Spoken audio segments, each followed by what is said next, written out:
थोड़ा सा problem performance के सेंस में आ जाता है। इसके बाद बात करें अगर हम डीरेगुलेटेड इलेक्ट्रिसिटी मार्केट की, तो डीरेगुलेटेड इलेक्ट्रिसिटी मार्केट जो है, इसका सारा कॉन्सेप्ट अर्ली 1990s में बहुत तेजी से मार्केट में आने लगा और जितनी डेवलप कंट्रीज हैं वो बहुत जल्दी जल्दी इसकी तरफ शिफ्ट होती रही। अब डीरेगुलेटेड इलेक्ट्रिसिटी मार्केट में होता क्या है कि जो आपके पास जितनी भी पहले एंटिटीज ऑलरेडी मौजूद थी, जैसे जो यूटिलिटीज मौजूद थी, वर्टिकल इंटीग्रेटेड यूटिलिटीज मौजूद थी, उनसे बोला गया कि भाई आप अपनी जनरेशन कैपेसिटी, जो जनरेटिंग एसेट्स जो हैं, उनको आप बेच दें किसी और इंडिविजुअल इन्वेस्टर के लिए, ताकि लोग आए और डिफरेंट टाइप की जनरेशन को मार्केट में लेके आया जा सके। तो इसमें सेपरेट एंटिटीज होती हैं जनरेशन के लिए, ट्रांसमिशन के लिए और डिस्ट्रीब्यूशन के लिए। इस जो डीरेगुलेटेड इलेक्ट्रिसिटी मार्केट है, इसको बेसिकली कंट्रोल किया जाता है एक, मतलब इसको कंट्रोल करने के लिए एक इंडिपेंडेंट सिस्टम ऑपरेटर, मतलब इसको ओवरऑल देख रहा होता है। इसमें होता क्या है कि जो इंडिपेंडेंट जनरेटर्स हैं वो अपनी इलेक्ट्रिसिटी एक होलसेल मार्केट में बेचते हैं, उस होलसेल मार्केट से कुछ रिटेल सप्लायर्स इलेक्ट्रिसिटी को खरीदते हैं और उसको फिर ये कस्टमर्स तक बेचते हैं। तो ये करता क्या है, बेसिकली मोनोपोली को तोड़ देता है। रिटेलर्स के पास चॉइस होती है कि वो डिफरेंट कस्टमर्स जनरेटर्स से इलेक्ट्रिसिटी खरीद सके, सिमिलरली कस्टमर्स के पास चॉइस होती है कि वो डिफरेंट रिटेलर्स से इलेक्ट्रिसिटी खरीद सके। तो कस्टमर के पास चॉइस होती है और भी बहुत ज्यादा, मतलब डे टू डे अफेयर्स में भी इसके बहुत ज्यादा एडवांटेजेस आ जाते हैं। लेकिन इसका सबसे बड़ा एक डिसएडवांटेज आता है वेरिएबल प्राइस। हर आपको जो कस्टमर है, मतलब हर जो रिटेलर है, वो आपको ऑब्वियसली सेम प्राइस देगा नहीं, और इसकी प्राइस बहुत ज्यादा डायनेमिक होती है, day to day, season to season या आर टू आर इसकी प्राइस इलेक्ट्रिसिटी की वेरी होती रहती है। डिपेंड करता है कि रिटेलर इलेक्ट्रिसिटी जनरेटर से किस हिसाब से खरीद रहा है। तो ये दो स्ट्रक्चर्स थे रेगुलेटेड मार्केट के और डीरेगुलेटेड इलेक्ट्रिसिटी मार्केट के। अब अगर हम बात करें जो मार्केट प्रैक्टिसेस हैं जो अभी दुनिया में बहुत मोस्ट कॉमनली हो रही हैं उस तरफ, तो यूजुअली मैंने यहाँ पे 4 या 5 जगहों की मार्केट प्रैक्टिसेस को ज्यादा डिस्कस करना है। एक यूएसए की मार्केट प्रैक्टिस को थोड़ा बहुत डिस्कस करना है, फिर यूरोपियन मार्केट प्रैक्टिस को, ऑस्ट्रेलियन मार्केट प्रैक्टिस को, और एशिया में जो इंडियन पावर एक्सचेंज चल रही है उसको थोड़ा सा डिस्कस करके इस टॉपिक को आगे लेके चलेंगे। सबसे पहले रेगुलेटेड इलेक्ट्रिक, एक यूएस का वर्जन दिखा रहा हूँ कि एक बता रहा हूँ कि रेगुलेटेड इलेक्ट्रिसिटी मार्केट यूएस में कैसे काम करती थी और करती है। अभी भी कुछ कुछ स्टेट्स में रेगुलेटेड इलेक्ट्रिसिटी मार्केट ही काम कर रही है। 1990s से पहले यूएस की तकरीबन सारी की सारी जो मार्केट थी वो इन्वेस्टर बेस्ड मार्केट थी। सारा का सारा इन्वेस्टर बेस्ड सिनेरियो था और कोई भी मार्केट जो चल रही थी वहां पे आपके पास सारा का सारा वर्टिकली इंटीग्रेटेड सिस्टम था। सारा का सारा आपके पास मोनोपोलीज आती थी, इंडिविजुअल इन्वेस्टर आते थे, वो आके इन्वेस्ट करते थे इन वर्टिकली इंटीग्रेटेड सिस्टम्स में और इसको आगे लेके जाते थे। कस्टमर्स के पास खरीदने के लिए इलेक्ट्रिसिटी, मतलब हर स्टेट या हर शहर की एक ही इलेक्ट्रिसिटी सप्लाई कंपनी थी, कस्टमर के पास एक ही ऑप्शन होता था, उसी से इलेक्ट्रिसिटी खरीदें। और इन ऑर्डर के इलेक्ट्रिसिटी प्राइसेस को चेक में रखा जाए, स्टेट्स को जो ही स्टेट रेगुलेटर्स जो थे वो उनकी प्राइस को, मतलब प्राइस को ओवरसी करते थे कि प्राइस बहुत ज्यादा चली ना जाए। अब प्राइस को उसमें सेट कैसे किया जाता था, बेसिकली क्योंकि कोई प्राइवेट इन्वेस्टर आके एक मतलब चीज में इन्वेस्ट कर रहा है तो ऑब्वियसली ही want to have some profit in it, कोई फेयर रेट ऑफ रिटर्न उसको चाहिए होता है। तो प्राइस सेट की जाती थी ऑपरेशनल और इन्वेस्टमेंट रिकवरी प्रिंसिपल पे, कितनी उसे इन्वेस्टमेंट की है उसको रिकवर करना है और कितने उसके ऑपरेशनल एक्सपेंस आ रहे हैं उसको रिकवर करना है। इसके साथ साथ अगला एक कोई फेयर रेट ऑफ रिटर्न दे दिया जाता था कि जिस बेस पे उस प्राइस को उससे एक ओवरऑल यूनिट प्राइस एक्सट्रैक्ट की जा सके। अब इन रेगुलेटेड इलेक्ट्रिसिटी मार्केट को चलाने के लिए नेशनल कमेटी बनाई जाती थी, जो कि नेशनल कमेटी ही सारी की सारी यूनिट प्राइसेस को अप्रूव करती थी। यूजुअली होता क्या था इससे कि हर जगह फिक्स्ड रेट ऑफ इलेक्ट्रिसिटी चल रहा होता था। अब इनमें रेगुलेटेड इलेक्ट्रिसिटी मार्केट में एक और प्रॉब्लम यह आता है कि जब भी किसी पावर प्लांट ने कुछ नई इन्वेस्टमेंट करनी होती थी तो उसको अप्रूवल लेना पड़ता था नेशनल कमेटी से। इसकी वजह क्या थी कि ये जो पावर प्लांट्स जो इन्वेस्ट कर रहे हैं, मोस्टली इन सबको, जो पावर प्लांट हमारे सारे के सारे इन्वेस्ट कर रहे हैं, मोस्टली ये सारे के सारे रेट्स जो हैं ये कंज्यूमर से वापस लिए जाते थे। मतलब एक तरह से कंज्यूमर बेयर करता था सारे के सारे एक्सपेंसेस, जो भी नई इन्वेस्टमेंट हो रही है इसको इलेक्ट्रिसिटी रेट्स के थ्रू वापस ले लिया जाता था। तो यूटिलिटीज बेसिकली करती क्या थी कि यूटिलिटीज को करना क्या होता था, उन्हें जस्टिफाई करना होता था कि जो इन्वेस्टमेंट कर रहे हैं ये सिर्फ फ्यूचर डिमांड को मीट करने के लिए कर रहे हैं कंज्यूमर्स की, और इसके अलावा कंस्ट्रक्शन टाइम भी इनका जस्टिफाई करना होता था कि अगर टाइम लग रहा है तो क्यों लग रहा है, और उस एक्सपेंस से फ्यूचरली आप किस तरीके से आगे प्रेडिक्टेड डिमांड को कवर कर सकते हैं। तो अब इसमें होता क्या था कि इसके सारे के सारे पैसे क्योंकि कंज्यूमर्स को देने होते थे, इसमें कुछ कभी कभार प्रॉब्लम्स भी आ जाती थी। जैसे आई गेस कैलिफोर्निया में एक न्यूक्लियर प्लांट बनाने की कोशिश की गई थी जो कि सक्सेसफुल नहीं हो पाया था, लेकिन उसकी सारी की सारी कॉस्ट यूजर्स से ली गई थी। उसके अंदर जो इनिशियल इन्वेस्टमेंट जितनी भी आई थी वो सारी की सारी यूजर्स से वापस ली गई थी थ्रू इलेक्ट्रिसिटी रेट्स। अब इन रेगुलेटेड इलेक्ट्रिसिटी मार्केट्स में यूएस में एक और कॉन्सेप्ट ये था कि कभी कभार डिमांड बहुत ज्यादा इंक्रीज कर जाती थी, तो बजाय इसके कि ये जो मोनोपोली जो ये यूटिलिटीज हैं ये अपने लो एफिशिएंसी जनरेटर्स चलाएं, ये किसी और यूटिलिटी से इलेक्ट्रिसिटी खरीद के आगे बेच देती थी सेम रेट पे जिस पे ये ऑलरेडी लोगों से प्रॉमिस कर चुकी थी। रेगुलेटेड इलेक्ट्रिसिटी मार्केट का एक जो मेन प्रिंसिपल था उसमें ये था कस्टमर बेयर्स ऑल। अगर फायदा है तो भी कस्टमर का है, नुकसान है तो भी सारा का सारा कस्टमर की तरफ ज्यादा से ज्यादा जा रहा है। अब बात करें अगर हम डीरेगुलेटेड मार्केट की, तो एक सेकंड दीजिएगा मुझे, सॉरी जी। तो अब अगर हम बात करें डीरेगुलेटेड मार्केट की, तो डीरेगुलेटेड मार्केट का कॉन्सेप्ट जो है वो अर्ली 1990s में आना शुरू हुआ बहुत ज्यादा। उसमें आने के बाद जो नेशनल कमेटी थी उसने जितनी भी वर्टिकली इंटीग्रेटेड आपके पास कंपनीज थी उनसे बोला कि आप अपने जनरेटर एसेट्स जो हैं वो डिफरेंट दूसरे इन्वेस्टर्स को बेच दो ताकि मार्केट आप एक होलसेल मार्केट का कॉन्सेप्ट जनरेट कर सकें। अब इससे हुआ क्या कि लेकिन वर्टिकल यूटिलिटीज को ये चॉइस दी गई कि पावर लाइंस जो भी हैं जितनी भी हैं और जितना भी आपका ट्रांसमिशन नेटवर्क और डिस्ट्रीब्यूशन नेटवर्क है अगर वो उसको अपने पास रखना चाहे तो रख लें, तो उसमें अभी भी इन लोगों की ही मोनोपोली है। अब इससे इंपैक्ट क्या हुआ सबसे बड़ा कि जब जनरेटर्स जो हैं आप वर्टिकल यूटिलिटीज ने अपने बेच दिए दूसरे इन्वेस्टर्स को, तो होलसेल मार्केट और customer choice retail markets setup हो गई। जब कस्टमर चॉइस रिटेल मार्केट्स और होलसेल मार्केट सेटअप हो गई तो उससे लोगों के पास चॉइस आनी स्टार्ट हुई, प्राइस आपकी बहुत ज्यादा कम या ज्यादा होनी स्टार्ट हो गई और आपके पास ज्यादा से ज्यादा इन्वेस्टर्स आने लगे, तो ज्यादा से ज्यादा जनरेटर में इन्वेस्टर्स आने लगे, तो जो आगे की डिमांड थी उसको मीट करने के लिए भी इन्वेस्टमेंट ज्यादा से ज्यादा आती चली गई।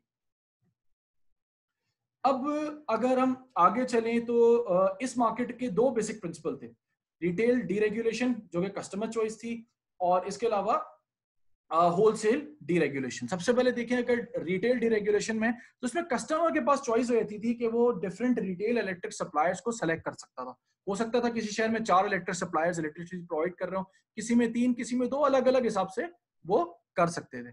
तो इससे हुआ क्या कि कंपटीशन इंट्रोड्यूस हुआ, प्राइस के डिफरेंट पैकेजेस बनने स्टार्ट हुए, किसी ने दिन में लोगों को इलेक्ट्रिसिटी सस्ती देनी स्टार्ट की, किसी ने रात में लोगों को इलेक्ट्रिसिटी देनी स्टार्ट की। तो जिन लोगों ने इस पे स्मार्टली अमल किया उन्होंने अपनी इलेक्ट्रिसिटी के बिल्स को काफी कम से कम करना स्टार्ट कर दिया।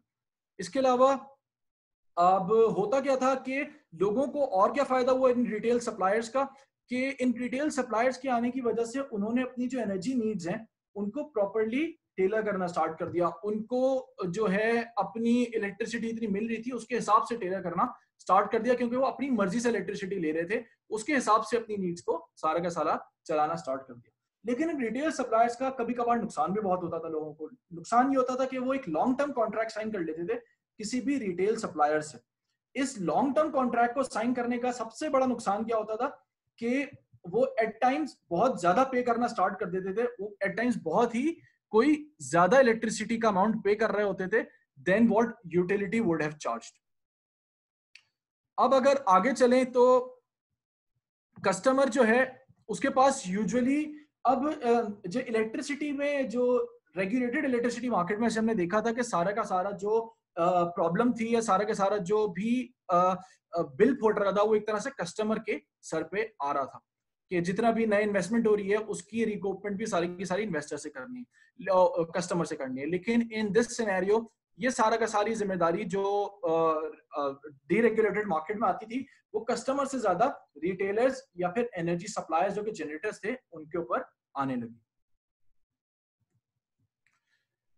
फिर अगर हम चलें अगले एंड पे जो है डीरेगुलेशन, होलसेल डीरेगुलेशन की तरफ, तो होलसेल डीरेगुलेशन की तरफ अगर हम जाएं तो जनरेटर्स जो हैं यूजिंग जनरेटर्स के पास बहुत ज्यादा इंफॉर्मेशन आती थी मार्केट स्टैटिस्टिक्स की।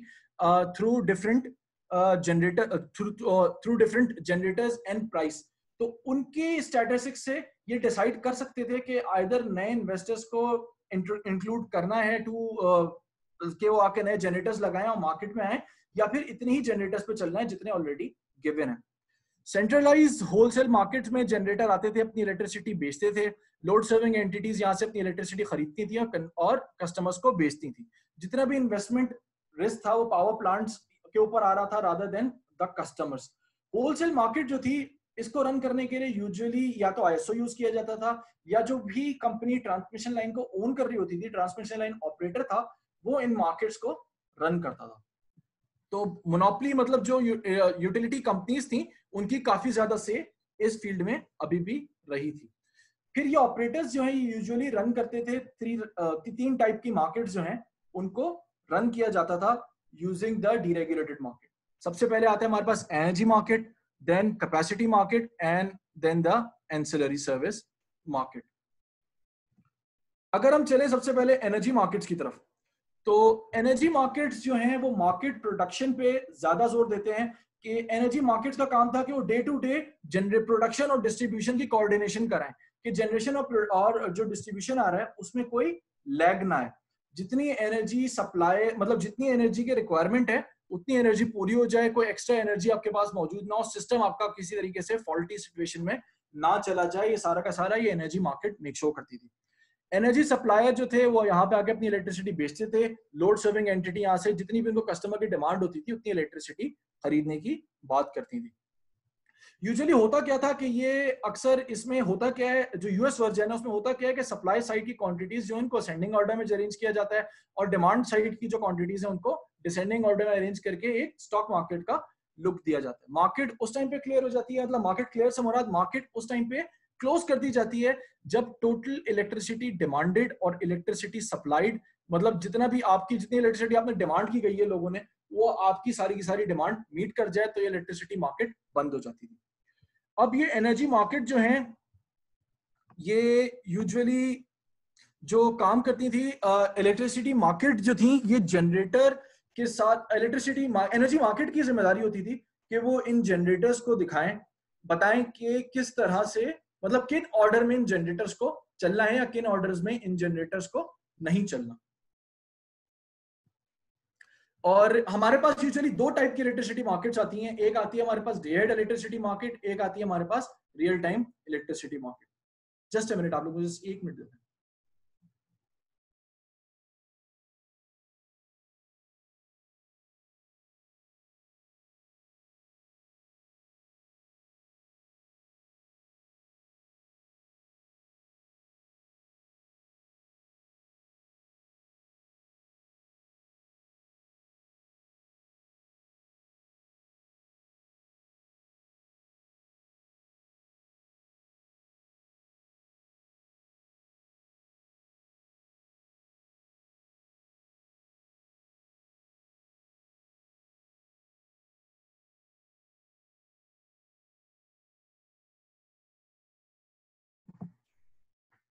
अच्छा सॉरी जी, लाइट चली गई थी दरअसल। अच्छा तो अब हम कंटिन्यू करते हैं। ये एनर्जी मार्केट जो आती है हमारे पास वो यूजुअली दो टाइप्स की आती हैं। एक आती है हमारे पास रियल टाइम इलेक्ट्रिसिटी मार्केट्स, एक हमारे पास चलती थी डे अहेड इलेक्ट्रिसिटी मार्केट्स। अब इन मार्केट्स को अगर देखें कि ये रियल टाइम इलेक्ट्रिसिटी मार्केट्स और डे अहेड इलेक्ट्रिसिटी मार्केट्स होती क्या। डे अहेड इलेक्ट्रिसिटी मार्केट जैसे नाम से लग रहा है कि एक दिन पहले जितना भी इलेक्ट्रिसिटी का ट्रेड है वो एक दिन पहले कर लिया जाता है based on the forecasted load. इसमें फायदा ये होता है कि जनरेटर को बहुत ज्यादा टाइम भी मिल जाता है कि वो जितना डिमांडेड लोड है उसके हिसाब से अपनी प्रोडक्शन कर सके।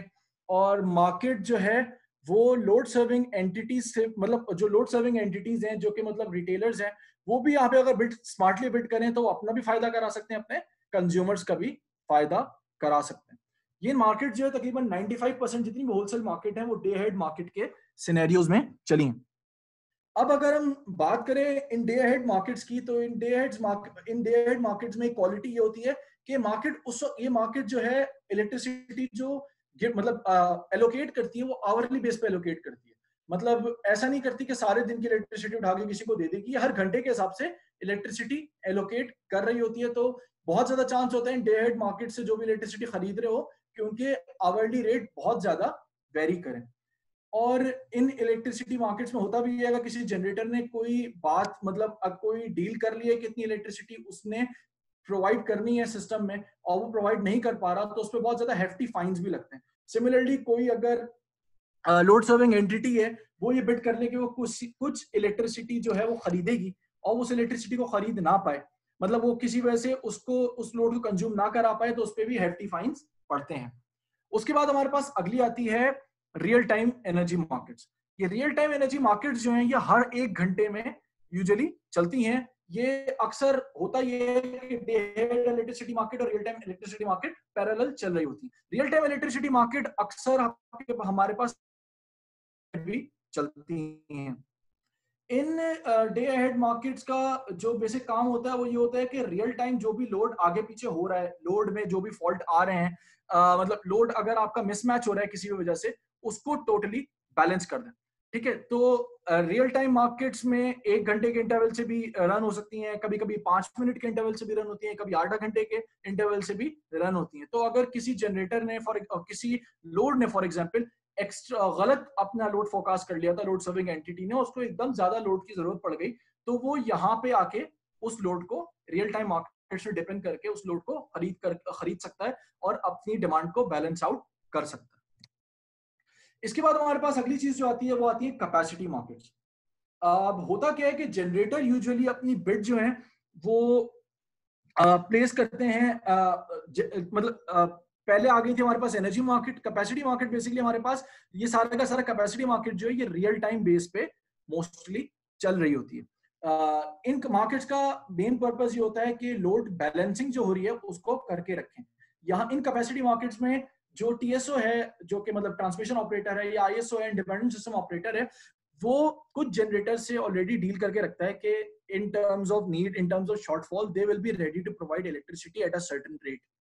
तो जब वो जनरेटर्स अपनी रिजर्व कैपेसिटी को, मतलब यूजुअली ये बहुत ज्यादा लो एफिशिएंसी वाले जनरेटर्स होते हैं, तो जब भी इलेक्ट्रिसिटी मार्केट को नीड होती है एकदम इलेक्ट्रिसिटी को लेने की, मतलब एकदम कोई हाइक आ जाती है डिमांड में, इलेक्ट्रिसिटी मार्केट को इलेक्ट्रिसिटी चाहिए होती है, तो इस सिनेरियो में ये जनरेटर्स बहुत ज्यादा हेल्प करते हैं और इलेक्ट्रिसिटी को प्रोवाइड कर देते हैं। ये जो मार्केट है, इस मार्केट में अगर किसी जनरेटर ने ऑलरेडी बिड कर दिया है कि वो इलेक्ट्रिसिटी अपनी बिड करेगा, तो इनको अरेंज किया जाता है फिर से असेंडिंग ऑर्डर में। ठीक है, और इनको अपनी जो इन्होंने बात डील कर लें कि इतनी कैपेसिटी देनी है, उसको स्ट्रिक्टली फॉलो करना होता है। अगर अपनी प्रॉमिस्ड कैपेसिटी को फुलफिल ना कर पाए तो इन पे ठीक ठाक पेनल्टी लगती है। अब यहाँ पे विनर्स कैसे सेलेक्ट होते हैं? इन्होंने सारे के सारे जनरेटर्स को डिसेंडिंग ऑर्डर में अरेंज कर दिया, असेंडिंग ऑर्डर में अरेंज कर दिया। सबसे जो सस्ता जनरेटर है सबसे नीचे और सबसे अच्छा जनरेटर है सबसे ऊपर, और नीचे से इन्होंने विनर्स एलोकेट करना स्टार्ट कर दिए। फॉर एग्जाम्पल किसी दिन के किसी घंटे में 2 मेगावाट आवर की मतलब एकदम जरूरत पड़ रही है कि 2 मेगावाट आवर रिक्वायर्ड है एनर्जी, तो अभी करेंगे क्या कि 2 मेगावाट आवर तक जितने जनरेटर्स उस वक्त तक, मतलब टोटलिंग करके जितने भी जनरेटर्स 2 मेगावाट आवर तक इलेक्ट्रिसिटी प्रोवाइड कर सकते हैं, उतनों को ऐड कर लेंगे और उनकी कैपेसिटी सिस्टम में पुट इन करके सिस्टम को बैलेंस आउट कर देंगे। प्राइस जो होती है वो सब जनरेटर्स की वो उसके इक्वल होती है जो सबसे कॉस्टलीस्ट जनरेटर ने प्राइस कोट की होती है। वो सब के सब जनरेटर्स उसी प्राइस पे अपनी इलेक्ट्रिसिटी देते हैं। ये रिवॉर्ड्स इसलिए ज्यादा होते हैं क्योंकि ये जनरेटर्स ऐसे टाइम पे काम आते हैं कि जिस टाइम पे इलेक्ट्रिसिटी कंपनी को बहुत ज्यादा नीड होती है। इसके बाद हमारे पास अगली मार्केट है, वो है एंसिलरी सर्विस मार्केट। इस एंसिलरी सर्विस मार्केट में बेसिकली वो कमोडिटीज इलेक्ट्रिसिटी की, एनर्जी की, जो कि इलेक्ट्रिसिटी मार्केट में ट्रेड नहीं हो सकती, उनको बेचा जाता है। जैसे कंजेशन मैनेजमेंट हो गया, वोल्टेज कंट्रोल हो गया, रिएक्टर पावर फ्लो हो गया, इन सारी की सारी चीजों को इधर बेचा जाता है। अगर हम बात करें दूसरे मुल्कों में, ये तो अमेरिकन मार्केट का स्ट्रक्चर था, अगर हम बात करें दूसरे मुल्कों में, तो दूसरे मुल्कों में कम हो गए सेम मार्केट स्ट्रक्चर है, थोड़े बहुत डिफरेंसेस, उन डिफरेंसेस को देखते हुए कवर करते हुए आगे चलते हैं। अगर हम बात करें ऑस्ट्रेलिया में, तो ऑस्ट्रेलिया में जो नेशनल मार्केट है उसको नेम कहा जाता है नेशनल इलेक्ट्रिसिटी मार्केट। ये यूजुअली 5 डिफरेंट रीजन्स में एलोकेटेड है, जिसमें ऑस्ट्रेलिया की बड़ी स्टेट्स आ जाती हैं और साथ में छोटी स्टेट्स का एक मजमुआ आ जाता है। इसको ऑपरेट, क्योंकि हर मार्केट को, जैसे मार्केट को एक ऑपरेटर ऑपरेट करता है, इसको ऑपरेट करता है ऑस्ट्रेलियन नेशनल मार्केट ऑपरेटर, जिसको AEMO भी कहा जाता है। ये इलेक्ट्रिसिटी मार्केट जो है ये डे हेड बेसिस के बजाय सिर्फ और सिर्फ रियल टाइम बेस पे काम करती है और यूजुअली ट्रेडिंग जो है वो हाफ आवरली कॉन्ट्रैक्ट्स पे की जाती है। ऑस्ट्रेलिया में क्योंकि लैंड मास बहुत ज्यादा डाइवर्स है, तो इसी तरीके से जनरेशन भी बहुत ज्यादा डाइवर्स है। यहाँ पे गैस फायर्ड जनरेटर से लेके energy from wind farm, solar farm, biogas, मतलब बहुत सारी डिफरेंट सिनेरियो से इलेक्ट्रिसिटी को जनरेट किया जाता है और जनरेटर्स के थ्रू मतलब उसको फिर इस मार्केट में इवेंचुअली बेचा जाता है। ऑस्ट्रेलिया की जो मार्केट है, क्योंकि रियल टाइम मार्केट है, तो ये एक स्पॉट मार्केट का सिस्टम देती है कि उसमें कोई स्पॉट प्राइस होती है। वो प्राइस 5 मिनट में कुछ होगी, आधा घंटे के लिए कुछ है, आधा घंटे बाद प्राइस एकदम वेरी कर जाएगी। तो अगर जनरेटर सही टाइम पे एंटर नहीं हो पाया मार्केट में, सही टाइम पे वो अपनी मार्केट क्लियर नहीं कर पाया, तो उसे फायदा भी हो सकता है और नुकसान भी हो सकता है। अब ये स्पॉट मार्केट जो है, इसका बेसिक सारा पर्पस होता है सबसे पहले कि इसने सप्लाई और डिमांड को हमेशा बैलेंस आउट रखना, साइमल्टेनियसली इसको पूरा पूरा मैच करते रहना है। ऐसा ना हो कि सप्लाई ज्यादा हो, डिमांड कम हो, डिमांड ज्यादा हो, सप्लाई कम हो। इसको रखना है कि हमारा जो ग्रिड सिस्टम है, मतलब इलेक्ट्रिकल सिस्टम है, हमेशा बैलेंस में रहे। इलेक्ट्रिसिटी जो हमारे पास सप्लाई की जाती है जनरेटर से, उसको यूजुअली अगर हम मैच ना कर पाएंगे तो ब्लैकआउट की तरफ चले जाते हैं या फिर फॉल्ट की तरफ ज्यादा से ज्यादा सिस्टम चला जाता है। अब इन स्पॉट मार्केट को यूज करते हुए एईएमओ जो है, ये बड़े आराम से अंदाजा लगा लेता है कि किस सिस्टम को मार्केट में रखना है, पावर सिस्टम को, किस सिस्टम को मार्केट में नहीं रखना। यानी किस सिस्टम से जनरेशन अप करने की बात करानी है, किस सिस्टम से जनरेटर जनरेशन डाउन कराने की भी बात करनी है। सारे के सारे सिनेरियोज सिर्फ और सिर्फ स्पॉट प्राइस से इसको अंदाजा हो जाता है। कैसे होता है? एक सिंपल सा एक ग्राफ है, एक सिनेरियो गिवन है कि हमारे पास एक कोई ये ब्लू लाइन जो बता रही है, ये ब्लू लाइन दिखा रही है कि हमारे पास टोटल जो लोड कर्व चल रहा है, मतलब लोड फ्लो जो चल रहा है for a specific day in New South Wales. अब इसमें अगर आप देखें तो समवेयर अराउंड 16 टू 19 20 यहाँ पे एक पीक आ रही है। इस पीक के टाइम जब पीक आती है तो आपके पास जितने भी आपके लेस इफेक्टिव जनरेटर्स होते हैं उनको आप स्टार्ट कर देते हो। जब वो जनरेटर्स आपके पास स्टार्ट हो जाते हैं तो उन जनरेटर्स को स्टार्ट करने के बाद आपकी स्पॉट प्राइस ग्रेजुअली इंक्रीज कर जाती है। ठीक है, तो अब जो एईएमओ है उसका आजकल काम, मेन फोकस ये है कि किसी तरीके से स्पॉट प्राइस को एडजस्ट करे और इस पीक को ना आने दे। लेकिन ये एक बेसिक सिनेरियो होता है कि जैसे ही डिमांड बढ़ती है, स्पॉट प्राइस इंक्रीज हो जाती है, तो लोगों को भी महंगी इलेक्ट्रिसिटी मिलना स्टार्ट हो जाती है। अब ऑस्ट्रेलिया में जो इलेक्ट्रिसिटी के बिल्स का स्ट्रक्चर है वो दो बेसिक स्ट्रक्चर्स पे काम करते हैं। एक तो इनका फिक्स रेट ऑफ कंजम्पशन है, जो उन्होंने already long term contract sign कर लेते हैं किसी भी सप्लायर से कि फिक्स रेट ऑफ इलेक्ट्रिसिटी वो लेंगे। एनर्जी कंजम्पशन रेट जो है वो फिक्स है, उसको वो वेरी नहीं कर सकते। मतलब जो सप्लायर कर रहा है वो अपने फायदे के लिए कर रहा है, जो वो डिपेंड करता है रिटेल सप्लायर मार्केट में, वो अपने फायदे के लिए करता है, कंज्यूमर के फायदे के लिए नहीं करता। कंज्यूमर से उसका ऑलरेडी डील है।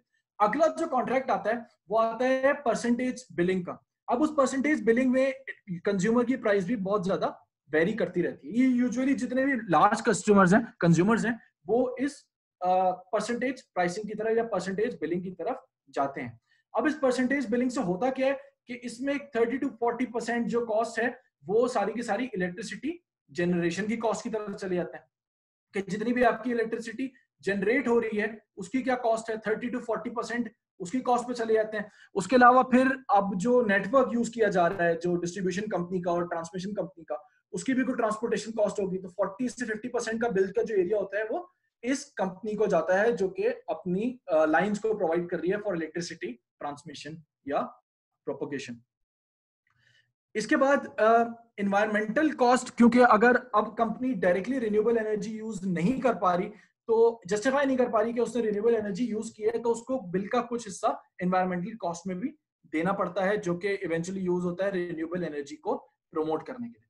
इसके अलावा कुछ हिस्सा जो है वो रिटेलर अपनी कॉस्ट के लिए भी लेता है, अपनी सर्विस अपनी कॉस्ट के लिए भी देता है, कि जिसके दौरान वो इस इलेक्ट्रिसिटी खरीद के आगे कस्टमर को बेच रहा था।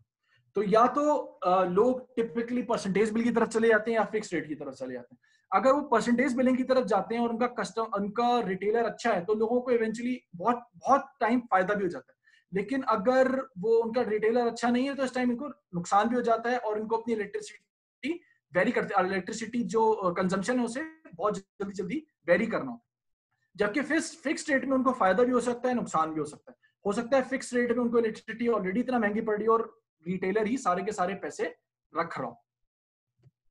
इसके बाद बात करते हैं हम यूरोपियन मार्केट की। यूरोपियन मार्केट में सबसे मशहूर मार्केट है north pool market. Nord pool market basically एक नॉर्वेजियन कंपनी की मार्केट है जो कि इवेंचुअली ग्रो अप करते करते 14 डिफरेंट यूरोपियन कंट्रीज को इलेक्ट्रिसिटी प्रोवाइड कर रही है। ये मार्केट इंट्राडे मार्केट यानी कि रियल टाइम मार्केट में भी काम करती है और इसकी सबसे famous market day ahead electricity market है। ये market basically as a power exchange के तौर पे काम करती है, जैसे हमारी स्टॉक एक्सचेंज काम करती है, बिल्कुल उसी सिनेरियो पे एज अ पावर एक्सचेंज काम करती है। इसके जो सबसे मेन सपोर्ट है, मतलब जो मेनली जो मुल्क इससे सबसे ज्यादा फायदेमंद हैं होते हैं, उसमें नॉर्डिक और बाल्टिक रीजन की कंट्रीज आती हैं, जिसमें Estonia, Latvia, Lithuania, Finland, Norway, Sweden और डेनमार्क शामिल हैं। इसके अलावा England, Germany, Austria, Luxembourg, Belgium, ये सारी की सारी कंट्रीज भी इसके साथ ट्रेडिंग में इंक्लूडेड हैं, लेकिन ज्यादातर जो ट्रेड है वो इसका इन कुछ मुल्कों में होता है, नॉर्डिक और बाल्टिक रीजन में होता है। अब यूरोप में एक रूल है कि हर कंट्री की कम से कम एक ट्रांसमिशन सिस्टम ऑपरेटर जरूर होना चाहिए। यूजुअली ये लिमिट करते हैं कि एक से ज्यादा ना हो, दो ना हो, सिर्फ 2 या 3 कंट्रीज में, आई गेस जर्मनी, ऑस्ट्रिया और हंगरी में एक से ज्यादा ट्रांसमिशन ऑपरेटर्स हैं, 2 या 3, लेकिन मेजोरिटी के पास सिर्फ एक एक ही ट्रांसमिशन ऑपरेटर है।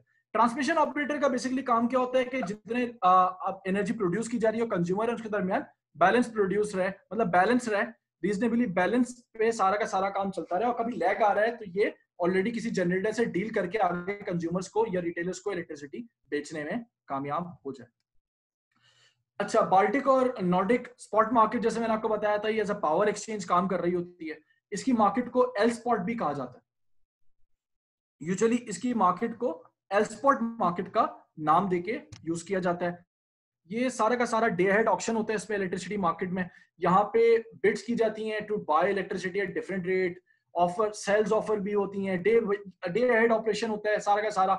ऑपरेशन से एक दिन पहले, जनरेशन के ऑपरेशन से या फिर पूरी ट्रेड के ऑपरेशन से एक दिन पहले सारी की सारी डील्स हो जाती हैं। अब जो हमारे पास दो तरह से इसको सॉल्व करने के लिए, जो इसकी जो विनर्स को एलोकेट करने के लिए, प्राइस को एलोकेट करने के लिए लोग सिंपल स्टॉक मार्केट का प्रिंसिपल यूज करते हैं, जहां पे डबल ऑक्शन मैकेनिज्म को यूज किया जाता है। इसमें होता क्या है कि एक डिमांड कर्व बनता है, एक सप्लाई कर्व बनता है। जितनी भी आपके पास डिमांड, मतलब परचेजेस की बिड आती है, उनको डिमांड कर्व पे प्लॉट कर दिया जाता है। डिमांड कर्व को हमेशा डिसेंडिंग ऑर्डर में प्लॉट किया जाता है, मतलब सबसे महंगी डिमांड सबसे ऊपर और सबसे सस्ती डिमांड सबसे नीचे, और एग्रीगेटेड कर्व होता है, तो इवेंचुअली सिर्फ एक सबकी ओवरऑल पावर को ऐड करके सिर्फ एक कर्व बनाया जाता है।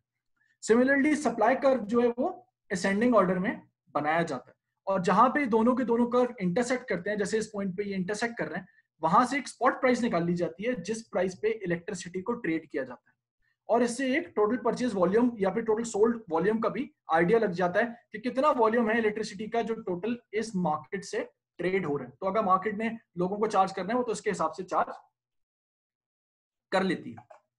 इस मार्केट के रिजल्ट तकरीबन हर घंटे में अनाउंस किए जाते हैं, मतलब ये भी आवरली बेस पे चल रही होती है कि डे हेड मार्केट है, लेकिन दिन में 24 घंटे हैं, तो 24 डिफरेंट ऑप्शंस करके हर घंटे के लिए डिफरेंट ऑप्शंस करके इलेक्ट्रिसिटी ये बेचते हैं।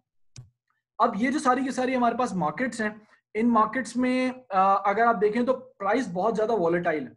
दिन के टाइम प्राइस कम है, शाम के टाइम प्राइस बहुत ज्यादा हो जाती है, मतलब दोपहर से लेके शाम तक, सुबह से लेके शाम तक प्राइस बहुत ज्यादा कम हो जाती है, फिर डीप रात को आहिस्ता आहिस्ता प्राइस कम होना स्टार्ट हो जाती है। तो जितनी ज्यादा कंजम्पशन होगी या जितनी ज्यादा डिमांड आती रहेगी, उतनी ज्यादा ये प्राइस ऊपर से ऊपर जाती चली जाएगी। जितनी महंगी डिमांड रहेगी उतनी प्राइस इवेंचुअली ऊपर चली जाएगी।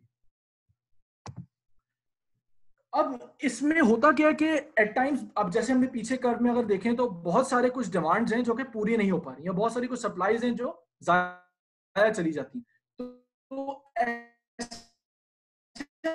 मौके पे करते क्या है कि ये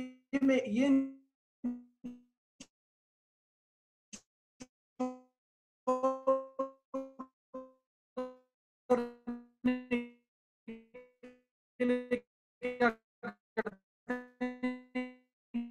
हैं, हमारे पास सारी की सारी, मतलब जितने हमारे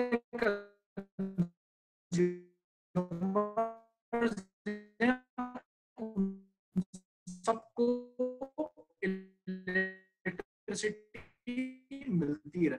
ऐसे मौके पे जो एजेंसी तो मैं इन केस वो मैं तो इलेक्ट्रिसिटी खरीद उनको आगे बेचूंगा, और ये एक निश्चित है वो ना खरीद पाए तो उसको रिटेलर से ले रहा होगा। यहाँ पे एक एग्जांपल दी हुई है कि एक जनरेटर हम लोग 20 मेगावाट आर इलेक्ट्रिसिटी कर।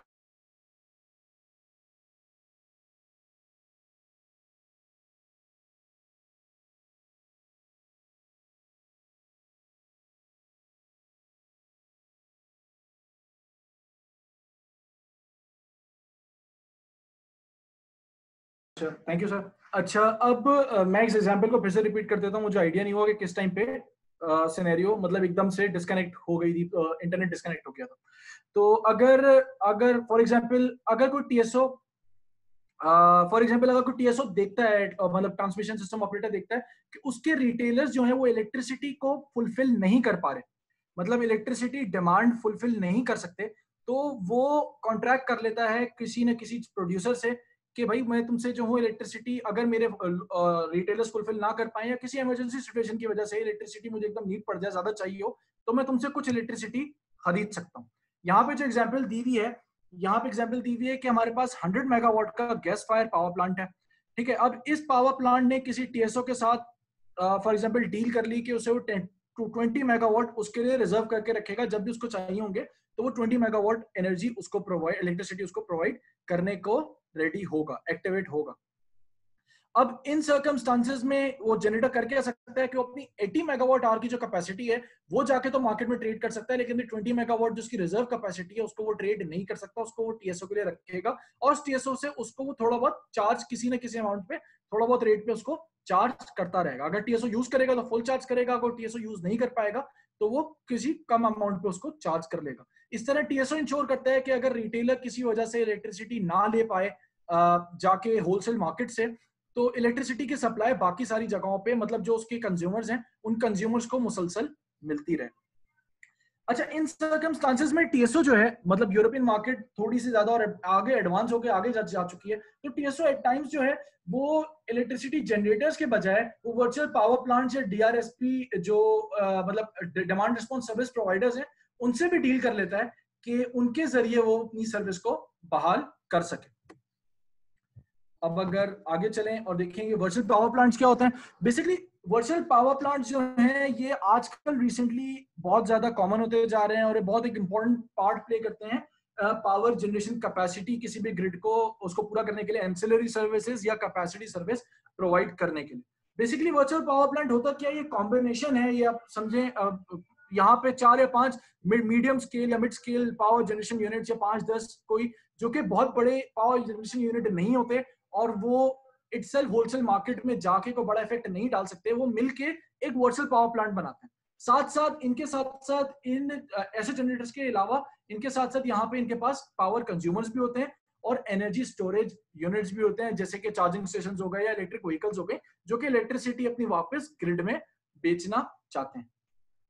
अब वर्चुअल पावर प्लांट बेसिकली काम क्या करता है, वर्चुअल पावर प्लांट जब भी इलेक्ट्रिसिटी शॉर्टेज होती है तो वर्चुअल पावर प्लांट बिड करता है as a real power plant, जैसे बाकी पावर प्लांट बिड कर रहे होते हैं। Sometimes it gives an option कि भाई मैं इलेक्ट्रिसिटी आपको एक्स्ट्रा दे सकता हूँ। कभी कभार ये बिड करता है कि मैं आपकी इलेक्ट्रिसिटी की जनरेशन को रैंप अप या डाउन कर सकता हूँ, लोड कंजम्पशन की जो मेरी हो रही है उसको मैं रैंप अप या रैंप डाउन कर सकता हूँ depending upon the need of the grid.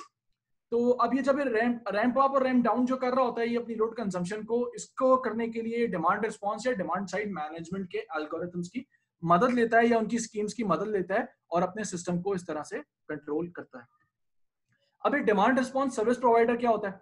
Demand response service provider ये समझे बेसिकली नई एंटिटी है जो रिसेंटली 2017-2018 से बहुत ज्यादा कॉमनली मार्केट में आना स्टार्ट हो गई है। ऑलरेडी ऑस्ट्रेलियन मार्केट में मौजूद है, साउथ कोरियन मार्केट में मौजूद है और बाकी डिफरेंट यूरोपियन मार्केट्स हैं जहां ये एज अ जनरेटर जाके इलेक्ट्रिसिटी मतलब बिड कर रहा होता है। ये पार्टिसिपेट इस तरह से करता है कि बजाय इसके कि ये बोले कि मैं को इलेक्ट्रिसिटी दूंगा, ये लोड रिडक्शन पार्टिसिपेट करता है।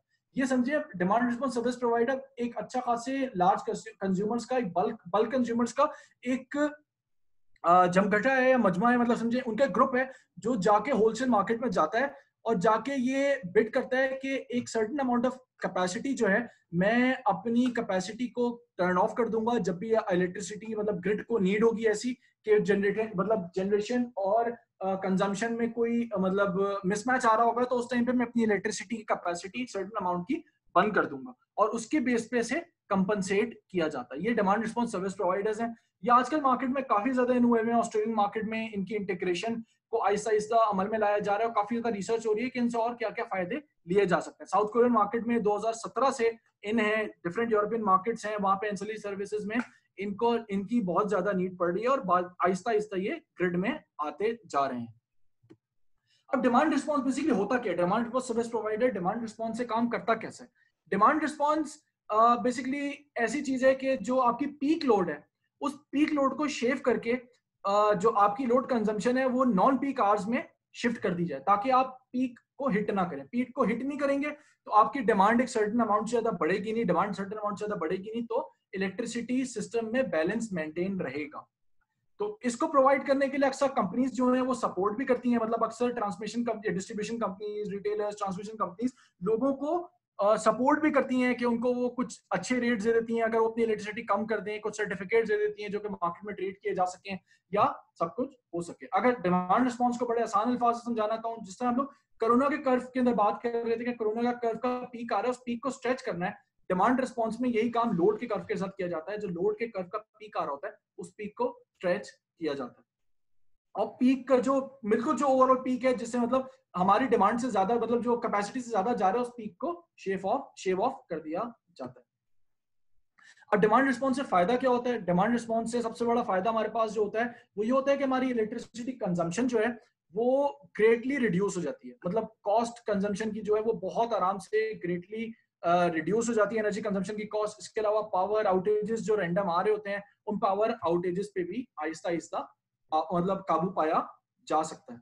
ये हमारे पास सारे के सारे डिमांड रिस्पॉन्स सर्विस प्रोवाइडर के एडवांटेजेस आ जाते हैं। ये एक और एग्जांपल है कि किस तरीके से डिमांड रिस्पॉन्स पीक को शेव करता है। अगर आप देखें तो ब्लू में जो ब्लू ग्राफ दिखा रहा है वो हमारे पास एक नॉर्मल लोड दिखा रहा है और ग्रीन ग्राफ हमारे पास पावर को शिफ्ट करने के बाद का लोड दिखा रहा है। अगर आप देख सकते हैं तो जो हमारे पास जो पीक जो विजिबल आ रही थी एट 40 to 45 आवर्स के बीच में, उस पीक को बड़े आराम से इसने शेव ऑफ कर दिया। सॉरी, इसने बड़े आराम से इस पीक को शेव ऑफ कर दिया और ग्रीन लाइन में देख सकते हैं कि इसने इसको ऑफ पीक आवर्स में एडजस्ट कर दिया। अब इससे फायदा क्या होता है इस एडजस्टमेंट से कि हमारी इलेक्ट्रिसिटी सिस्टम जो है वो हमेशा नॉर्मल रेट पे काम करता रहता है। एक तो प्राइस भी नहीं बढ़ती। हमने देखा था कि जब ऑस्ट्रेलिया के केस में कि जैसे ही हमारे पास इलेक्ट्रिसिटी की अमाउंट बढ़ती थी, मतलब डिमांड बढ़ती थी, तो हमारे पास प्राइस उसके डायरेक्टली प्रोपोर्शनल बढ़ना स्टार्ट हो जाती थी। तो पहला काम तो ये करते हैं कि ये प्राइस हमारी बढ़नी कम से कम हो जाती है। प्राइस जब हमारी कम से कम बढ़ती है तो लोग आराम से अपनी इलेक्ट्रिसिटी को कंज्यूम भी कर सकते हैं। लो एफिशिएंसी जनरेटर नहीं भी चलते, लोगों का भी फायदा होता है, सिस्टम का भी हमारे पास फायदा रहता है कि लो एफिशिएंसी जनरेटर हमें इलेक्ट्रिसिटी प्रोवाइड नहीं कर रहे होते। और इसके साथ साथ जो फ्रीक्वेंट पावर आउटेजेस हैं उससे भी इन सिस्टम के जरिए बड़े आराम से बचा जा सकता है। अगर हम आगे जाने की कोशिश करें तो एक और मार्केट जो बहुत ही ज्यादा कॉमन आजकल हो चुकी है, मतलब बहुत अच्छी तरह से परफॉर्म कर रही है, वो इंडियन एनर्जी एक्सचेंज, जिसको आईईएक्स के नाम से भी जाना जाता है। आईईएक्स का बेसिक जो सारा का सारा उसका कन्वेंशनल ट्रेडिंग जो ट्रेडिंग मेथड है सारा का सारा कन्वेंशनली जिस तरह बाकी सारे लोग काम कर रहे हैं, day ahead market, real time market, capacity market, ancillary services, इन सब पे ये काम कर रहे हैं। इधर से मैं सिर्फ दो एक इंपॉर्टेंट प्रोडक्ट्स जो हैं जो इनके वो बताना चाहूंगा। एक रेक्स है, एक ईसीएस है। ये जो ऐसे प्रोडक्ट्स हैं जो कि एशिया में सिर्फ और सिर्फ ये कर रहे हैं सपोर्ट, और साउथ कोरिया किसी हद तक इनको सपोर्ट कर रहा है। इसके अलावा एशिया में इतनी ज्यादा भी एनर्जी एक्सचेंज आई नहीं है, तो एशिया में इसका बहुत ज्यादा ऑलरेडी स्कोप बाकी है। अब ये रेक होता क्या है? रेक बेसिकली है रिन्यूएबल एनर्जी सर्टिफिकेट। अब ये रिन्यूएबल एनर्जी सर्टिफिकेट होता क्या है? फॉर एग्जाम्पल कोई कंज्यूमर ये कहना चाहता है, ये मतलब कोई प्रोड्यूसर जो है वो रिन्यूएबल एनर्जी सोर्सेज से अपनी इलेक्ट्रिसिटी को प्रोड्यूस कर रहा है। तो जब वो इलेक्ट्रिसिटी एक सर्टेन अमाउंट में प्रोड्यूस कर लेता है तो उसको एक रिन्यूएबल एनर्जी सर्टिफिकेट इशू किया जाता है। ये रिन्यूएबल एनर्जी सर्टिफिकेट बेसिकली एक तरह का एक स्टैंप होती है जो बताती है कि इसने भाई रिन्यूएबल एनर्जी को इतनी रिन्यूएबल एनर्जी इसने सर्टिफिकेट इसने इशू की है, मतलब जनरेट किया। फॉर एग्जांपल अलग अलग कंट्रीज में इसका अलग अलग रेट है, कहीं पे 1 मेगावाट आवर पे एक रैक का सर्टिफिकेट इशू किया जाता है, कहीं 500 किलोवाट आवर पे एक का मतलब एक सर्टिफिकेट इशू किया जाता है। डिफरेंट कंट्रीज में डिफरेंट तरह का ओवरऑल सिनेरियो चल रहा है। तो एक सर्टिफिकेट जैसे वो इलेक्ट्रिसिटी सर्टेन अमाउंट में जनरेट कर देता है तो वो इंश्योर कर देता है कि भाई मैंने ग्रीन एनर्जी प्रोड्यूस कर दी। अब अगर कोई कंज्यूमर ये चाहे कि वो इलेक्ट्रिसिटी को कि उसने ये इंश्योर करना है कि मैं सिर्फ और सिर्फ ग्रीन इलेक्ट्रिसिटी यूज करता हूं, तो वो ये सर्टिफिकेट आके इन रिन्यूएबल एनर्जी रिसोर्सेज से खरीद सकता है। अब जब वो इनसे खरीद सकता है तो इसके बाद ये क्लेम कर सकता है कि जो एनर्जी मैं यूज कर रहा हूँ वो सिर्फ और सिर्फ ग्रीन सोर्सेज से आ रही होती है। एग्जाम्पल में और बेहतर तरह इस तरह से समझा सकते हैं कि एनर्जी सोर्सेज में सबसे पहले जो आपके पास एनर्जी है वो ग्रीन एनर्जी किसी भी रिन्यूएबल एनर्जी सोर्स ने जनरेट की किसी एक पॉइंट पे। जब उसने specific amount of energy produce कर दी, मतलब ग्रिड में दे दी, तो ग्रिड उसको एक रिन्यूएबल एनर्जी सर्टिफिकेट देता है जो कि रेक का नाम दिया जाता है। अब अगर कोई कंज्यूमर जो है वो ये बात बावर कराना चाहता है, सबको बताना चाहता है कि मैं सिर्फ और सिर्फ रिन्यूएबल एनर्जी ही यूज कर रहा हूँ, इसके अलावा मैं कुछ और यूज नहीं कर रहा, या मेरी जितनी प्रोडक्शन आ रही है सबके सब ग्रीन एनर्जी से आ रही है, मैं कार्बन फुटप्रिंट को कम करने की कोशिश कर रहा हूँ, और वो खुद से कोई रिन्यूएबल एनर्जी सोर्स लगा नहीं सकता, तो वो ये रेक्स खरीद लेता है, रिन्यूएबल एनर्जी सर्टिफिकेट्स इन लोगों से खरीद लेता है, इशू कर लेता है, खरीद लेता है और उसको यूज करना शुरू कर देता है। जब वो इस सर्टिफिकेट को यूज करता है तो सर्टिफिकेट को यूज करने से होता क्या है कि उसके पास एक प्रूफ होता है दिखाने के लिए कि हमारे पास जितनी भी चीजें आ रही हैं वो सिर्फ और सिर्फ ग्रीन एनर्जी से आ रही है।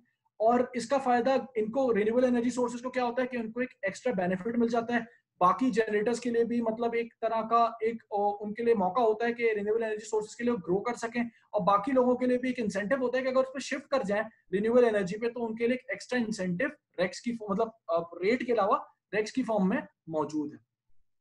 अब ये रेक्स जो होते हैं ये बेसिकली इनको एक सर्टेन अमाउंट के बाद, एक सर्टेन टाइम के बाद रिटायर कर दिया जाता है ताकि इनको बार बार रीयूज ना किया जा सके और कोई इसको ज्यादा मतलब क्लेम ना कर सके, गलत मतलब ज्यादा लोग इसको एक रैक को क्लेम ना कर सके, इसकी वजह से इसकी यूनिक आईडी होती है, और एक टाइम के बाद इसको रिटायर कर दिया जाता है जब लोग इसको यूटिलाइज कर लेते हैं। अब इसमें बहुत सारे टाइम ये भी होता है कि लोग कोई एक कंपनी बहुत ज्यादा रैक्स खरीद लेती है किसी पावर ग्रिड से, और फिर वो किसी और छोटे कंज्यूमर को वो रैक्स बेच देती है, सारा का सारा ट्रेड किया जा सकता है। इंडियन एनर्जी एक्सचेंज जो है वो एंसिलरी सर्विसेज में रैक्स की ऑक्शन भी करता है, और प्रॉपर्ली ऑक्शन की बेस पे ये सारे के सारे रैक्स बेचे जाते हैं। इसके बाद इनकी अगली जो सर्विस आती है वो आती है ESC, यह है energy saving certificate. Energy saving certificate में बेसिकली कंज्यूमर या रिटेलर्स ये पार्टिसिपेट करते हैं। ये ऑलरेडी इनको TSO या DSO कोई एक टारगेट देता है कि आपने कुछ specific amount of energy save करनी है ग्रिड के लिए ताकि एनर्जी को कंजर्व किया जा सके और ग्रिड स्पेसिफिकली स्लोली आगे मूव करना शुरू कर दे, मतलब हिंड्रेंस ना आए, फॉल्ट्स ना आए, पावर में फॉल्ट्स ना आए, और ग्रिड हमारा इवेंचुअली स्लोली आगे की तरफ मूव करता रहे। तो कंज्यूमर ये करते क्या है कि ये जो ट्रेड है, ये कंज्यूमर जब एक स्पेसिफिक अमाउंट जो उनको टारगेट दिया जाता है, जब वो उतने इलेक्ट्रिसिटी सेव कर लेते हैं तो उनको ये ESCs दिए जाते हैं, इससे ज्यादा भी, मतलब जो भी इनके हैं पर यूनिट के हिसाब से जो भी इनकी रेट चल रहे हो उसके हिसाब से इनको ESCs ये इनको दिए जाते हैं। अब ये ESCs जो होते हैं ये इन ESCs को ट्रेड कर सकते हैं, इंसेंटिव इस तरह कमाते हैं कि ये इन ESCs को ट्रेड कर सकते हैं डिफरेंट उन कंपनी से जिन्होंने ऑलरेडी और भी कमिट किया हुआ था उन कस्टमर से कि हम इलेक्ट्रिसिटी को सेव करेंगे, लेकिन वो सेव नहीं कर पाए। अगर ये चाहें तो अपनी ESC उनसे ट्रेड कर सकते हैं, साथ साथ यूटिलिटी को भी कर सकते हैं ताकि वो यूटिलिटी जो है वो जो उन्होंने इंसेंटिव क्लेम करना था वो अपना इंसेंटिव क्लेम कर लें, या फिर जो पेनल्टीज उनके ऊपर पड़नी थी एनर्जी सेव ना करने की वजह से उन पेनल्टीज को भी अवेट किया जा सके। प्रोसेस इनका ये होता है कि इसमें बेसिकली जिस तरीके से लोगों को एनकरेज किया जा रहा है वो एनकरेज इसका किया जा रहा है कि लोग जो है बिजनेस में इन्वेस्ट करें, नई टेक्नोलॉजी में इन्वेस्ट करें ताकि अपनी एनर्जी यूज को रिड्यूस किया जा सके, या फिर मतलब मोर एफिशिएंट इनका ओवरऑल सिस्टम हो और एनर्जी को बचाया जा सके, कंजर्व किया जा सके। फिर जब वो एक स्पेसिफिक अमाउंट एनर्जी की जब वो एक स्पेसिफिक अमाउंट अपनी एनर्जी की कंजर्व कर लेते हैं तो उसको कंजर्व करने के बाद एनर्जी की अमाउंट को कंजर्व करने के बाद उनको एनर्जी सर्टिफिकेट इश्यू किए जाते हैं। ये एनर्जी सर्टिफिकेट ये ट्रेड कर सकते हैं उन पार्टी से जो वो टारगेट मीट नहीं कर पाई या जो एनर्जी सेव नहीं कर पाई, जिन्होंने एनर्जी सेव करने का वादा किया था वो नहीं कर पाए उन पे पेनल्टी लग सकती है। वो इनसे ये सर्टिफिकेट खरीद लेती हैं और इन सर्टिफिकेट को खरीदने जाते हैं ताकि वो फिर से इन्वेस्ट कर सकें या जो इन्वेस्टमेंट ली गई है उसके पैसे वसूल कर सकें वापस से, या कोई और अलग से उनको इंसेंटिव मिल सके कि वो एक एनर्जी कंजर्वेशन में हेल्प कर रहे हैं कंपनी की। तो इंडियन स्टॉक मार्केट में ये दो हैं, ये बड़े यूनिक हैं। मतलब दोनों सेम सिनेरियो में किसी और स्टॉक एक्सचेंज में अभी ट्रेड नहीं की जा रही। रेक्स अच्छी खासी जगह किए जा रहे हैं, अच्छी खासी जगह ईएससी किया जा रहा है, लेकिन दोनों को एक साथ ट्रेड अब तक और कहीं किया नहीं जा रहा है, इंडियन मार्केट में किया जा रहा है। और साथ साथ जो है ये ऑस्ट्रेलियन मार्केट भी इसकी तरफ बहुत ज्यादा शिफ्ट हो चुकी है। बाकी जो इंडियन पावर एक्सचेंज है वो सेम जिस तरह नॉट पूल चल रहा है day ahead real time market पे, एग्जैक्टली वो नॉट पूल को फॉलो कर रही है। तो ये तो था मार्केट प्रैक्टिसेस जो ओवरऑल दुनिया में चल रही हैं, जो मॉडर्न प्रैक्टिसेस हैं, जो रिसेंटली लोग आहिस्ता आहिस्ता अपने मार्केट को एडवांस करते जा रहे हैं और किस तरह करते जा रहे हैं और किस जगह पे जाते जा रहे हैं। इसके बाद जो हमारा अगला कॉन्सेप्ट है, जो अगला टॉपिक हम लोगों ने देखना है, वो देखना है कि कौन कौन से नए ऐसे टॉपिक्स हैं, मतलब जो मार्केट से रिलेटेड रिसर्च हैं जो हुई हैं, जो इफेक्टिव होती जा रही हैं और सिस्टम में आती जा रही है, सिस्टम उनको यूटिलाइज करता जा रहा है या करना चाह रहा है। इसमें सबसे पहले जो हम जिस चीज को हम डिस्कस करेंगे वो है नोबेल मार्केट। ये एक मार्केट है, ये यूरोपियन कॉन्सेप्ट है जो सेप ने सेप जर्मनी ने दिया था और ये स्पेन में इसको कुछ टाइम के लिए इम्प्लीमेंट भी किया गया था, लेकिन इसकी फुल फ्लैश इम्प्लीमेंटेशन अभी तक हो नहीं पाई है। नोबेल प्रोजेक्ट अभी रिसेंटली 2019 में कंक्लूड हुआ है जिसमें इसको सक्सेसफुली मॉडल करके दिखाया गया था। तो इवेंचुअली कुछ टाइम में इसकी भी जो चीज, अब इस चीज में होता क्या है, इन लोगों ने प्रोज्यूमर कोई भी एक ऐसी एंटिटी है जो इन इलेक्ट्रिकल टर्म्स बता रहा हूँ खाली, प्रोज्यूमर कोई भी एक ऐसी एंटिटी है जो इलेक्ट्रिसिटी को प्रोड्यूस भी करे और साथ साथ इलेक्ट्रिसिटी को कंज्यूम भी करे। इस एंटिटी को प्रोज्यूमर कहा जाता है। तो इन प्रोज्यूमर की बिड में बेसिकली होता क्या है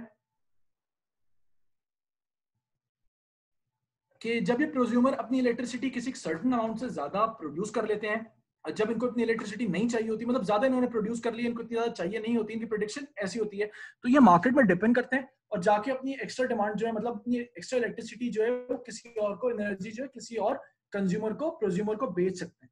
या एट टाइम्स कभी अपनी इनको लगता है कि भाई मैं इतनी इलेक्ट्रिसिटी प्रोड्यूस नहीं कर सकता, इतनी एनर्जी प्रोड्यूस नहीं कर सकता, मेरी डिमांड ज्यादा है, तो ये मार्केट में डिपेंड करके एनर्जी किसी और प्रोज्यूमर से खरीद लेते हैं और इसको अपने पास, मतलब अपनी यूजेज में लेके आ जाते हैं। ये मार्केट भी सिंपल डबल ऑक्शन पे काम कर रही थी, उसी तरीके से मतलब सप्लाई कर्व बनता है, डिमांड कर्व बनता है, बिल्कुल ऑन द सेम बेस। और वही चीज होती है कि सप्लाई, मतलब जो भी यूजर जो स्पॉट प्राइस आती है, स्पॉट प्राइस से ज्यादा, जो भी यूजर स्पॉट प्राइस जो आ रही है, स्पॉट प्राइस से ज्यादा बिड करता है सप्लायर, वो सॉरी स्पॉट प्राइस से कम बिड करता है सप्लायर, वो इलेक्ट्रिसिटी को बेचता है, और वो कंज्यूमर जो स्पॉट प्राइस से ज्यादा बिड करता है, सिर्फ वही कंज्यूमर इलेक्ट्रिसिटी को खरीदता है और इलेक्ट्रिसिटी को बैलेंस आउट कर दिया जाता है। यूजुअली ये मार्केट जो इन्होंने बताई थी, ये मार्केट इन्होंने कंटिन्यूअस ऑक्शन ही बताया था। ये इन्होंने मतलब इन्होंने बताया था कि जो इनका अपना कॉन्सेप्ट था, इनका कॉन्सेप्ट था कि 24 आवर्स के लिए मार्केट को चलाया जाए, डे हेड बेसिस पे, हर घंटे के लिए, हर घंटे में एक ऑक्शन किया जाए ताकि लोगों की नीड्स को पूरा किया जा सके। और इसके अलावा इनका अपना अगला कॉन्सेप्ट वही सेम चीज यूरोप का, कि अगर कोई अपनी डील नहीं कर पा रहा तो वो रियल टाइम मार्केट में भी डिपेंड करके अपनी डील को फुलफिल कर सकता है। नोबेल मार्केट के बाद जो अगली मार्केट है जिसको थोड़ा सा देखते हैं, वो है डच डिस्ट्रिक्ट मार्केट कॉन्सेप्ट। ये हॉलैंड के अंदर, जो द नीदरलैंड्स के अंदर ये जो कॉन्सेप्ट है इसको लाया गया था और यहाँ पे इस मार्केट को क्रिएट करा गया था। अब इस मार्केट के अंदर बेसिकली काम होता क्या है कि इस मार्केट के अंदर इलेक्ट्रिसिटी, आपका बिड बायर जो है, मतलब अगर आप मैच नहीं कर पाए, फॉर एग्जांपल आप आते हो, आप सारा दिन की इलेक्ट्रिसिटी के लिए आते हो इवेंचुअली, और उस इलेक्ट्रिसिटी को लेके चले जाते हो। एक दफा मार्केट में आए हो तो जब तक या तो आप सारी इलेक्ट्रिसिटी बेच दो या खरीद लो, तब आप क्लियर हो गए, या आप खुद से जाना चाहो तो क्लियर हो गए। बीच में ऐसा नहीं होता कि मार्केट एक्सपायर नहीं होती। ये मार्केट 24 घंटे चल रही है तो 24 के 24 घंटे आप उस मार्केट में मौजूद रह सकते हैं, और कभी भी आप मैच होते हैं तो आप आराम से क्लियर हो सकते हैं। इस मार्केट का सिर्फ और सिर्फ फायदा ये था। लेकिन इस मार्केट के अंदर स्ट्रिक्ट रूल्स हैं कि अगर फॉर एग्जाम्पल आप किसी चीज को प्रॉमिस कर दें कि मैं कोई इलेक्ट्रिसिटी अपना कंज्यूम करूंगा, और इलेक्ट्रिसिटी को कंज्यूम, उतनी इलेक्ट्रिसिटी कंज्यूम ना कर पाए, इलेक्ट्रिसिटी प्रोवाइड करनी है मैंने, उतनी इलेक्ट्रिसिटी प्रोवाइड ना कर पाए, तो सेटलमेंट मैकेनिज्म भी होता है जो कि हर घंटे या हर टाइम इंटरवल के बाद किया जाता है। इस सेटलमेंट प्रोसेस में आपने जितनी इलेक्ट्रिसिटी, फॉर एग्जांपल अगर आप 12 किलोवाट आपने बोला था कि मैं कंज्यूम कर लूंगा और आप सिर्फ 7 किलोवाट कंज्यूम कर पाए और टोटल जो शॉर्टफॉल आ रहा था ओवरऑल मार्केट का वो 21 किलोवाट था, तो आप 5/21 इनटू द मार्केट प्राइस आप इतना कंपनसेट करेंगे ओवरऑल मार्केट को। जब मार्केट को कंपनसेट किया जाता है तो मार्केट इसमें से अपना शेयर रख के बाकी जो इफेक्टिव्स होते हैं उनको इस शेयर की बाकी कीमत अदा कर देती है। ये कॉन्सेप्ट था सिंपल डच मार्केट स्कीम का। इसके बाद इंडियन मार्केट का ही एक और कॉन्सेप्ट है जो इन्होंने मिसमैचेस जो हम लोगों ने पहले देखे थे डबल ऑक्शन में काफी टाइम मिसमैच हो जाते हैं जिसके लिए टीएसओ को ऑलरेडी इलेक्ट्रिसिटी खरीदनी पड़ती है। उन मिसमैचेस को दूर करने के लिए और लोगों को एक फेयर चॉइस मतलब या फेयर राउंड देने के लिए जो है इस मार्केट को इंट्रोड्यूस कराया गया है। ये मार्केट बहुत ज्यादा भी रिसर्च फेज में है और कोशिश की जा रही है कि इसको बहुत आराम से या ज्यादा इंप्लीमेंट किया जा सके। इस मार्केट का नाम इन्होंने दिया हुआ है आइटरेटिव डबल ऑक्शन मार्केट। इस आइटरेटिव डबल ऑक्शन मार्केट में होता क्या है, ये सिंपल डबल ऑक्शन मैकेनिज्म पे काम कर रहा होता है। जैसे हमने पहले देखा था डबल ऑक्शन में कि हमारे पास यहाँ पे एक सप्लाई कर्व बनता है, एक डिमांड कर्व बनता है और उसकी बेस पे स्पॉट प्राइस निकलती है और इवेंचुअली सोल्यूशन को बाय आउट किया जाता है। लेकिन अब इस मार्केट में करते क्या है कि ये मार्केट डायरेक्टली क्लियर नहीं कर देती सिस्टम को, बल्कि ये मार्केट रखती है सिस्टम में, मतलब ये मार्केट करती क्या है कि जैसे ही इसने कोई स्पॉट प्राइस निकाली, मतलब जो इसने एक क्लियरिंग प्राइस जैसे ही निकलती है इसको, तो ये रिजल्ट को अनाउंस कर देती है सबके लिए कि अगर अपने रिजल्ट इंप्रूव करना चाह रहे हो, ये मार्केट प्राइस आ रही है। कोई आगे पीछे आके अपने आप को इंप्रूव करना चाह रहा है, किसी को मतलब लग रहा है कि प्राइस फेयर नहीं है या किसी को लग रहा है उसके साथ फेयर नहीं हुआ, तो वो मार्केट में डिपेंड करके इन सारी की सारी चीजों को सॉल्व कर सकता है। तो ये मार्केट वर्क कैसे करती है? सबसे पहले मार्केट स्टार्ट होती है, बिड सेलेक्ट करते हैं, बिड कलेक्ट होती है, रेंज होती है, फिर विनर को एलोकेट किया जाता है। फिर ये चेक करती है कि जब पहली आइटरेशन के बाद जो उसने रिजल्ट अनाउंस किया, अभी ये फाइनल रिजल्ट नहीं होते, ये एक तरह के प्रोविजनल रिजल्ट्स होते हैं। उसके बाद किसी ने अपनी बिड को इंप्रूव करने की कोशिश की या नहीं। अगर किसी ने अपनी बिड को इंप्रूव करने की कोशिश की तो ये मार्केट फिर से रन करती है पूरा विनर डिटर्मिनेशन प्रोसेस और फिर से ये विनर्स को एलोकेट करने की कोशिश करती है कि किसी ना किसी तरह से विनर्स इसके पास एलोकेट हो जाएं। मतलब अगर फिर से, लेकिन ये मार्केट उस वक्त तक चलती रहती है जब तक इवेंचुअली सबके सब यूजर्स सेटिस्फाई ना हो और वो अपनी बिड को इंप्रूव ना कर लें। जब ऐसा सिनेरियो आता है तो ये अपना रिजल्ट्स को अनाउंस करके बाहर निकल जाती है। ये टोटल इस मार्केट का सिनेरियो है। मतलब डबल ऑक्शन ही चल रहा है, बस आइटरेट कर रहे हैं उस डबल ऑक्शन को इस वजह से ताकि मिसमैच ना हो सके, ताकि अगर किसी को लग रहा है कि उसके लिए फेयर रिजल्ट नहीं है या कोई लूज आउट कर रहा है, उसको इलेक्ट्रिसिटी बहुत जरूरी चाहिए, तो वो वापस से अपनी बिड को एडजस्ट करके मार्केट में एज अ विनर आ सके। तो इस मार्केट के बारे में भी सुना है कि ये जल्द शायद आईएक्स में इंप्लीमेंट की जाए। अभी तक ये इंप्लीमेंट की नहीं गई है, रिसर्च फेज के बाद से इनके रिजल्ट्स और व्हाइट पेपर से चीज निकली हुई है। इसके बाद अगली मार्केट है जो कि इन प्रैक्टिस इंप्लीमेंट भी है लेकिन बहुत ज्यादा कॉमन या फेमस अब तक हो नहीं पाई है, वो है कॉम्बिनेटोरियल ऑप्शंस, जो कि इंग्लिश सीजनल ऑप्शंस है। इस मार्केट को 2006 से 2008 में के दरमियान मतलब आहिस्ता आहिस्ता इंट्रोड्यूस कराया गया था इंग्लैंड में। इस मार्केट में होता ही है कि जितने इंग्लैंड के वेरिएबल सीजन्स हैं, मतलब इंग्लैंड में सीजनल रेट पे इलेक्ट्रिसिटी प्रोवाइड की जाती है, मतलब एक सीजन का पूरा पैकेज लोगों को दे दिया जाता है रिटेलर्स की तरफ से, रादर देन कि उनकी हर घंटे की प्राइस को चेंज करते रहें। अब पूरा का पूरा पैकेज दिया जाता है जिसमें इनकी मिनिमम कॉस्ट, कितना मैक्सिमम अमाउंट यूज करना है, कितना मिनिमम अमाउंट उन्हें यूज करना है, कितने टाइम पीरियड के लिए चीज आ रही है, क्या उनको डिस्काउंट फैक्टर दिया जा रहा है, ये सारी की सारी चीजें मतलब रखते हुए उनको एक पैकेज दिया जाता है हर कंपनी की तरफ से और यूजर्स उसके लिए बिड करते हैं। मतलब यूजर्स को ऑफर नहीं किया जाता, एक मार्केट में ऑप्शन को लेके आया जाता है, ऑप्शन मार्केट में लेके आया जाता है और यूजर्स उसके लिए बिड करते हैं। जब वो बिड करते हैं तो उसके हिसाब से वो अपनी इलेक्ट्रिसिटी को मतलब जीत सकते हैं। लेकिन ये इलेक्ट्रिसिटी क्योंकि इतने सारे कॉम्बिनेशंस आते हैं तो कॉम्बिनेटोरियल ऑप्शन की तरफ चले जाते हैं जो कि थोड़ा सा कॉम्प्लेक्स आ जाता है। किसी यूजर को मिनिमम प्राइस अच्छी लग रही होती है लेकिन उसको मैक्सिमम और मिनिमम अमाउंट अच्छे नहीं लग रहे होते, किसी यूजर को मैक्सिमम मिनिमम अमाउंट अच्छे लग रहे होते हैं लेकिन उसको प्राइस अच्छी नहीं लग रही होती, कोई टाइम पीरियड पे मसला कर रहा होता है तो कोई डिस्काउंट फैक्टर पे मसले लेके आ रहा होता है। तो अब इनको सॉल्व करने के लिए ये लोग कॉम्बिनेटोरियल ऑप्शन का सहारा लेते हैं। कॉम्बिनेटोरियल ऑप्शन बेसिकली समझे कंप्यूटर्स की कॉम्बिनेटोरियल ऑप्टिमाइजेशन प्रॉब्लम से निकले हैं जिसमें डिफरेंट कॉम्बिनेशंस को सॉल्व किया जाता है। इसकी सबसे कॉमन एग्जांपल ये है कॉम्बिनेटोरियल ऑप्शंस की कि अगर फॉर एग्जांपल आपको बैग में, अगर आपको मैं बोलूं कि 10 किताबें बैग में भरनी है, हर बंदा डिफरेंट तरह से किताबें भरेगा, लेकिन सब भर लेंगे और कोई कुछ भी नहीं कह सकता कि यही तरीका सही है, यही तरीका गलत है। हो सकता है कोई 10 की 10 किताबें बड़े आराम से भर ले, हो सकता है कोई 10 किताबें भर भी ना पाए। तो ये सारे के सारे कॉम्बिनेटोरियल ऑक्शन की प्रॉब्लम आती है कॉम्बिनेटोरियल ऑक्शन में। कॉम्बिनेटोरियल ऑक्शन में यूजुअली अगर आप सॉल्व करना चाहें तो आपके पास 2n-1 डिफरेंट कॉम्बिनेशन होते हैं किसी भी सिनेरियो को सॉल्व करने के लिए, जिसमें n total number of bits हैं। अब जितनी बिट्स हैं 100 बिट्स आएंगे तो आप देख सकते हैं कितना कॉम्प्लेक्स इवेंचुअली सिस्टम होता चला जाता है। तो यूजुअली इनको सॉल्व करने के लिए जो है वो मेटा ह्यूरिस्टिक्स की हेल्प ली जाती है, कॉम्बिनेटोरियल ऑक्शंस हो गए या फिर पार्टिकल ऑप्टिमाइजेशन एल्गोरिथम हो गए, डिफरेंट और सर्च एल्गोरिथम मतलब हिल क्लाइंबिंग या इस तरह के या एट टाइम्स लैग्रांजियन मल्टीप्लायर, इन सबको यूज करते हुए इन कॉम्बिनेटोरियल ऑक्शंस को सॉल्व किया जाता है।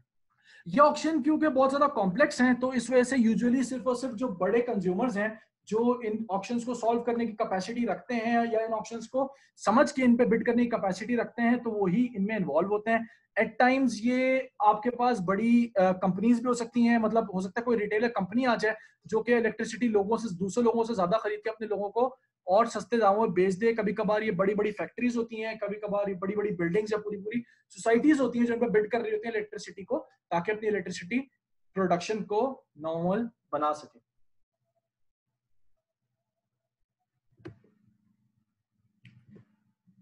अच्छा जी, इसके बाद हम बात करते हैं दो कॉमन जो आजकल प्रोजेक्ट्स हैं जो कि अभी बहुत ज्यादा यूज किए जा रहे हैं दुनिया में, मतलब जो कि आजकल बहुत ज्यादा चल रहे हैं, बाद मतलब काम इन पे काफी ज्यादा चल रहा है। वो because of the rapid rise of renewable energy sources and distributed generation, इनकी तरफ ज्यादा से ज्यादा जाया जा रहा है। क्योंकि देखिए डिस्ट्रीब्यूटेड जनरेशन जब आ रही है तो डिस्ट्रीब्यूटेड जनरेशन की वजह से सबसे कॉमन जो प्रॉब्लम जो ग्रिड में आ रही है वो आ रही है कंजेशन मैनेजमेंट की, कि एट टाइम्स ग्रिड बहुत ज्यादा कंजेस्टेड हो जाता है। किसी जगह पे इलेक्ट्रिसिटी प्राइस लो होगी तो वहां ज्यादा से ज्यादा लोग इलेक्ट्रिसिटी खरीदना चाहेंगे, किसी जगह पे इलेक्ट्रिसिटी प्राइस कम होगी तो वहां पे लोग कम से कम इलेक्ट्रिसिटी खरीदना चाहेंगे। तो ग्रिड अब ऐसे बनाए जा रहे हैं कि इन कंजेशन मैनेजमेंट से भी लड़ सकें और इनके मतलब इनको भी बड़े आराम से किसी तरह इफेक्टिवली सॉल्व किया जा सके। इन्हीं की दो कड़ियां यूरोप के दो प्रोजेक्ट्स हैं, नेक्सस ई प्लेटफॉर्म और Europe EU flexi grid project. अगर हम बात करें नेक्सस ई प्लेटफॉर्म की तो नेक्सस ई प्लेटफॉर्म बेसिकली काम ये ETS ज्यूरिख जो है इसके तहत इसमें काम किया जा रहा है। बहुत ज्यादा मतलब मेन रिसर्चर्स की ETS ज्यूरिख है।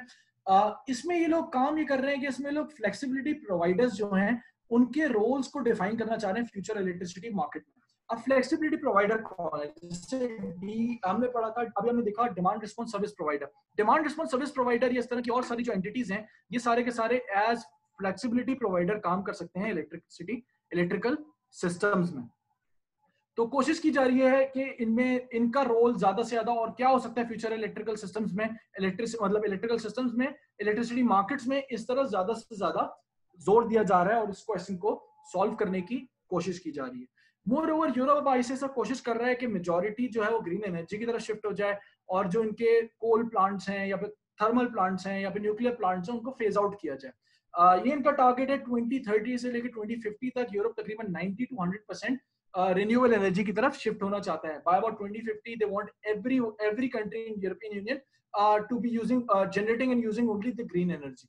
तो जब ये चीजें फेज आउट होंगी तो फ्लेक्सिबिलिटी सर्विस के जो प्रोवाइडर्स हैं उनका क्या रोल होगा, वो किस तरह से सर्विस प्रोवाइड कर सकते हैं, ये सारे के सारे सिनेरियो जो हैं इन चीज पे भी रिसर्च की जा रही है। मोर ओवर फ्लेक्सिबिलिटी प्रोवाइडर्स को शॉर्ट टर्म इलेक्ट्रिसिटी मार्केट या लॉन्ग टर्म इलेक्ट्रिसिटी मार्केट में किस तरह से इंटीग्रेट कराया जाए, ये भी एक बहुत ही ज्यादा कॉमन क्वेश्चन है।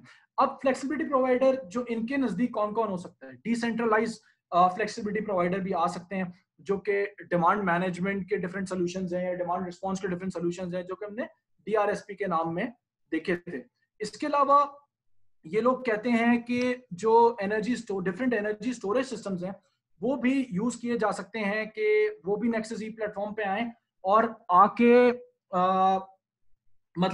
वो अपनी इलेक्ट्रिसिटी ट्रेड कर सकते हैं। अब इलेक्ट्रिसिटी स्टोरेज के लिए सबसे कॉमन जो चीज है जिसे इंटीग्रेट कराया जा रहा है वो हाइब्रिड इलेक्ट्रिक व्हीकल्स हैं। अब हाइब्रिड इलेक्ट्रिक व्हीकल्स को भी इंटीग्रेट कराने के बहुत सारे तरीके हैं। एक जो बड़ा कॉमन तरीका है वो है मेन चार्जिंग, बड़े बड़े चार्जिंग स्टेशन जो हैं वो एज अ प्लांट एक्ट करें, जो डिफरेंट इलेक्ट्रिक व्हीकल्स हैं उनकी एनर्जी को वो आगे देना स्टार्ट, मतलब उनसे डिस्चार्ज करके उस इलेक्ट्रिसिटी को वो आगे देना स्टार्ट कर दें।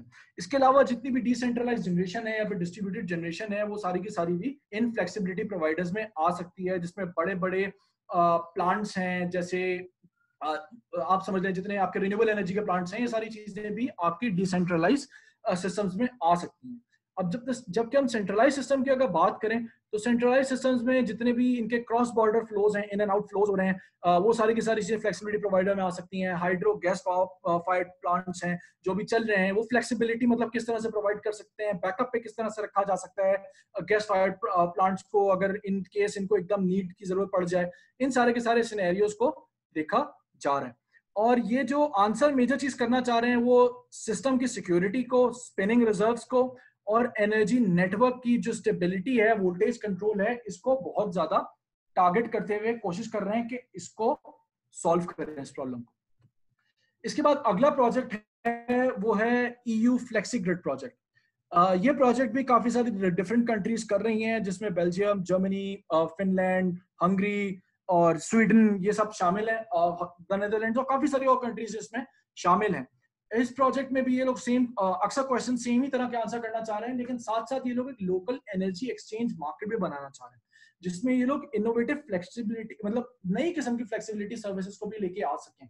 जैसे ये लोग चाह रहे हैं कि कंजेशन मैनेजमेंट को लोगों से सॉल्व करवाया जाए, रादर देन ग्रिड खुद से सॉल्व करे, लोग भी उसके सॉल्यूशंस मतलब कंज्यूमर्स जो है वो भी उसके सॉल्यूशंस देना स्टार्ट कर दें। साथ साथ ये लोग चाह रहे हैं रिएक्टिव पावर, जो अक्सर एट टाइम्स ग्रिड में पावर फैक्टर का मसला हो जाता है, तो रिएक्टिव पावर के फ्लो को भी ये लोग कंज्यूमर से या फिर स्मॉल पावर प्लांट्स के जरिए से उसको यूज कर सकें। और एक लोकल एनर्जी एक्सचेंज मार्केट जैसे हमने नोबेल मार्केट में देखा था कि एक कॉमन प्रोज्यूमर मार्केट बना दें जहां पे प्रोज्यूमर्स बड़े आराम से इलेक्ट्रिसिटी को एक्सचेंज कर सकें। ये लोग चाह रहे हैं ये एक ऐसी मार्केट की तरफ भी चले जाएं। और सबसे इंपॉर्टेंट जो इनका पॉइंट है, जो एक इंटरेस्टिंग सिनेरियो उन्होंने बनाना स्टार्ट किया है, वो है self adaptive market for the future.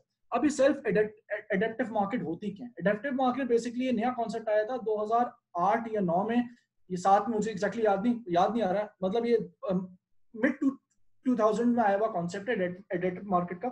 Adaptive market में होता ये है कि मार्केट अपने आप को एडेप्ट करती है with respect to the changes जो एकदम मार्केट के सिनेरियो में हो रही हूँ। फॉर एग्जाम्पल अगर मार्केट को इलेक्ट्रिसिटी की नीड एकदम ज्यादा हो गई तो मार्केट एकदम से ऐसा शिफ्ट कर जाए कि प्राइस को कंट्रोल करते हुए वो इलेक्ट्रिसिटी नीड को भी कंट्रोल कर पा रही है।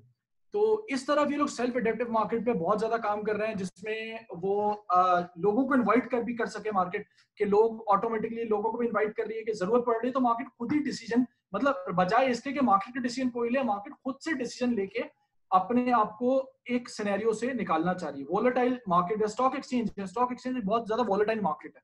इसी तरीके से पावर एक्सचेंज बहुत ज्यादा वोलेटाइल मार्केट है। तो सेल्फ एडेप्टिव मार्केट जो है उस वोलेटिलिटी का फायदा उठाते हुए सिस्टम के जो प्रॉब्लम्स आ रही हैं उन प्रॉब्लम्स को एड्रेस करके सॉल्व करने की कोशिश कर रही है। ये वर्क सबसे ज्यादा कैरी किया जा, मतलब जो इस वर्क को मतलब लीड कर रहे हैं वो Chalmers University of Technology Sweden की काम कर रहे हैं इस पे, Eindhoven University of Technology the Netherlands की है, और Luxembourg Institute of Science and Technology Luxembourg है जो कि इसको बहुत ज्यादा फोकस में लेके आ रहे हैं। अब अगर हम सिंपल कंक्लूड करने की कोशिश करें, जो भी हम लोगों ने देखा था कि इलेक्ट्रिसिटी मार्केट जो था, मार्केट मैकेनिज्म कुछ टाइम पहले तक बहुत ज्यादा रेगुलेटेड मार्केट मैकेनिज्म था। अब आहिस्ता आहिस्ता इस रेगुलेटेड मार्केट मैकेनिज्म से हम लोग डीरेगुलेटेड मार्केट मैकेनिज्म की तरफ शिफ्ट हो रहे हैं। अब इस डीरेगुलेटेड मार्केट मैकेनिज्म की तरफ जाने से हो क्या रहा है कि जो हमारे पास वर्टिकल इंटीग्रेटेड यूटिलिटीज हैं उनका कॉन्सेप्ट आहिस्ता आहिस्ता कम होता जा रहा है दुनिया में। स्लोली ये चीज कैचअप कर रही है और ये कॉन्सेप्ट आहिस्ता आहिस्ता कम होता जा रहा है। होलसेल और रिटेल मार्केट जो हैं वो बनती जा रही हैं। ट्रांसमिशन सिस्टम ऑपरेटर और डिस्ट्रीब्यूशन सिस्टम ऑपरेटर्स जो हैं ये आहिस्ता आहिस्ता इमर्ज होते जा रहे हैं, और लोग ट्रांसमिशन सिस्टम ऑपरेटर और डिस्ट्रीब्यूशन सिस्टम ऑपरेटर को आहिस्ता आहिस्ता मतलब इस तरफ फोकस बढ़ता जा रहा है। साथ साथ हम लोग रिन्यूएबल देख रहे हैं कि नई नई एंसिलरी सर्विसेज आ रही हैं जिसमें रिन्यूएबल एनर्जी सर्विसेज है, ESCs हैं, ये भी आहिस्ता आहिस्ता इंपॉर्टेंस गेन करती जा रही है, क्योंकि लोगों ने आहिस्ता आहिस्ता दुनिया में पाबंदी मतलब बहुत ज्यादा स्ट्रिक्टनेस भी होती जा रही है कि ग्रीन एनर्जी की तरफ मूव किया जाए, और जो इंपोर्ट्स हैं और एक्सपोर्ट हैं वो बहुत ज्यादा इस पे इफेक्ट करना स्टार्ट हो जाएंगी कुछ टाइम में कि आइदर आप लोग ग्रीन एनर्जी यूज कर रहे हो कि नहीं कर रहे। तो ये ग्रीन एनर्जी के सर्टिफिकेट्स हैं, ये भी बहुत ज़्यादा इंपॉर्टेंट होते जा रहे हैं, ताकि इससे बंदा श्योरिटी कर सके कि वो वाकई ग्रीन एनर्जी यूज़ कर रहा है या नहीं कर रहा। क्योंकि वैसे अगर ग्रिड में देखा जाए तो अंदाजा नहीं कर सकता कोई कि वो किस जनरेटर की, मतलब ग्रिड में अगर 10 जनरेटर इलेक्ट्रिसिटी प्रोवाइड कर रहे हैं तो आप कभी नोटिफाई नहीं कर सकते कि मैं किस जनरेटर की इलेक्ट्रिसिटी को यूज़ कर रहा हूँ। तो ये जो रिन्यूएबल एनर्जी सर्टिफिकेट्स हैं, ये इस चीज को इंश्योर करते हैं कि कम से कम आप जो बंदा क्लेम कर रहा है कि रिन्यूएबल एनर्जी यूज कर रहा है, उसके पास उसने कम से कम जो रिन्यूएबल एनर्जी प्लांट है उसको कोई बेनिफिट जरूर दिया हो, ताकि वो उस चीज को आराम से क्लेम कर सके। साथ साथ एनर्जी सेविंग को भी बहुत ज्यादा इफेक्ट में लेके आया जा रहा है। जो डिमांड रिस्पॉन्स प्रोग्राम्स है वो बहुत ज्यादा आहिस्ता आहिस्ता कॉमन होते जा रहे हैं और आहिस्ते से पॉपुलर है दुनिया में। हर मतलब जो यूटिलिटी, बड़ी यूटिलिटी, वो चाह रही है कि इन प्रोग्राम से फायदा उठा सके। तो ये ESCs जो एनर्जी सेविंग सर्टिफिकेट्स हैं, इनकी भी ट्रेडिंग बहुत ज्यादा कॉमन होती जा रही है। इसके अलावा कॉन्सेप्ट आता जा रहा है वर्चुअल पावर प्लांट्स का और डिमांड रिस्पॉन्स सर्विस प्रोवाइडर्स का। वर्चुअल पावर प्लांट्स हमने देखे थे, ये सिंपल वो पावर प्लांट से जो एक मतलब समझे कॉम्बिनेशन था डिफरेंट पावर प्लांट्स का, जो इलेक्ट्रिसिटी प्रोवाइड कर रहे थे ग्रिड को विदाउट एनी, मतलब जो इलेक्ट्रिसिटी प्रोवाइड कर रहे थे ग्रिड को, साथ साथ और भी डिफरेंट सर्विसेज जैसे लोड शेयरिंग, मतलब लोड शेविंग, ये सारी सर्विसेज भी प्रोवाइड कर रहे थे। लेकिन ये खुद से यूजर्स इतने स्मॉल हैं कि अगर खुद से ये जाए तो ग्रिड पे कोई बड़ा इफेक्ट नहीं डाल सकते। तो ये एक ग्रुप की फॉर्म में एक वर्चुअल पावर प्लांट बना के ग्रिड में बिड कर रहे थे। इसके अलावा डिमांड रिस्पॉन्स सर्विस प्रोवाइडर ने देखे थे, वो लोग हैं, मतलब ये वो एंटिटीज हैं जो अपनी इलेक्ट्रिसिटी को कम या ज्यादा करके ग्रिड को फायदा पहुंचाना चाहती हैं और ये पहुंचा रही हैं। और ये आहिस्ता आहिस्ता ये कॉन्सेप्ट भी बहुत ज्यादा कॉमन होता जा रहा है। और आहिस्ता आहिस्ता जब डीरेगुलेशन की तरफ जाएंगे मार्केट में, तो market Aahista Aahista adaptive in nature भी होती चली जाएगी। ये आज की प्रेजेंटेशन थी। Thank you. If you guys have any question you can raise your hand and ask the question. Assalamu alaikum, respected participants. It's a very interesting delivery of presentation by Dr. Bizzat. अच्छा जी, पहले एक दो तीन लोगों ने सवाल के लिए हाथ खड़ा किया था। Let me know the names please. अच्छा, पहले तो मोहम्मद वकास खलील साहब, आपको अनम्यूट कर रहा हूँ। आपका कोई सवाल है तो प्लीज डू आस्क।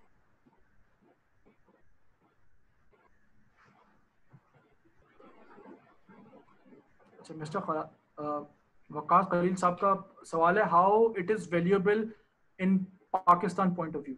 हाँ सर, आप इसका आंसर कर सकते हैं। जी सर, मैं कर रहा हूँ। अच्छा, अब अगर पाकिस्तान के हिसाब से अगर हम बात करें तो पाकिस्तान में, अगर आप लोग अभी रिसेंटली अगर एनर्जी की न्यूज से मतलब वाकिफ हो, तो पाकिस्तान में कोशिश की जा रही है कि होलसेल इलेक्ट्रिसिटी मार्केट की तरफ ऐसे ऐसे मूव किया जा सके। बहुत ज्यादा हिंड्रेंसेस मौजूद हैं, बहुत टाइम लगेगा। हमारी मार्केट अभी इतनी ज्यादा मतलब अभी मैच्योर नहीं हुई है कि हम लोग जा सकें इस तरफ। लेकिन पाकिस्तान को सर्टेनली इससे फायदा होगा। सबसे पहले तो हमारा पावर का जो मसला है वो हल हो जाएगा, क्योंकि एक अंदाजा है कि अगर पाकिस्तान की पावर का सही अंदाजा किया जाए तो कुछ टाइम में हो सकता है, आज से 5 या 10 साल बाद, जो हमारी अभी इलेक्ट्रिसिटी हमारी जनरेट की जा रही है, मतलब जो हमारी डिमांड है वो ऑलमोस्ट डबल हो जाएगी। पहली बात है कि अगर हम डीरेगुलेटेड मार्केट की तरफ जाएंगे तो नए इन्वेस्टर्स को मौका मिलेगा कि वो मार्केट में आए, आके इन्वेस्ट करें और इलेक्ट्रिसिटी जनरेट की जा सके। मतलब जब आके वो इन्वेस्ट करेंगे तो नए जनरेटर्स लगेंगे, पावर डिमांड ऑटोमेटिकली इंक्रीज होना शुरू हो जाएगी। और मोर ओवर पाकिस्तान में हमारे पास रिन्यूएबल एनर्जी एक तरह से अगर देखा जाए ओवरऑल सिस्टम तो ना होने के बराबर है, बहुत कम है। तो हम लोग ग्रीन एनर्जी की तरफ भी हमारे मेजॉरिटी जो पावर प्लांट्स हैं, समझे 60 मतलब 80 आई गेस 60 to 70% जो है हम थर्मल सोर्सेज की तरफ से इलेक्ट्रिसिटी यूज कर रहे होते हैं। मतलब किसी न किसी तरह वो थर्मल सोर्सेज से इलेक्ट्रिसिटी आ रही होती है। तो ये जो कार्बन फुटप्रिंट है इसको भी खत्म करने में बहुत ज्यादा मौका मिलेगा। नए इन्वेस्टर्स आएंगे तो हमारी इलेक्ट्रिसिटी डिमांड पूरा किया जा सकता है।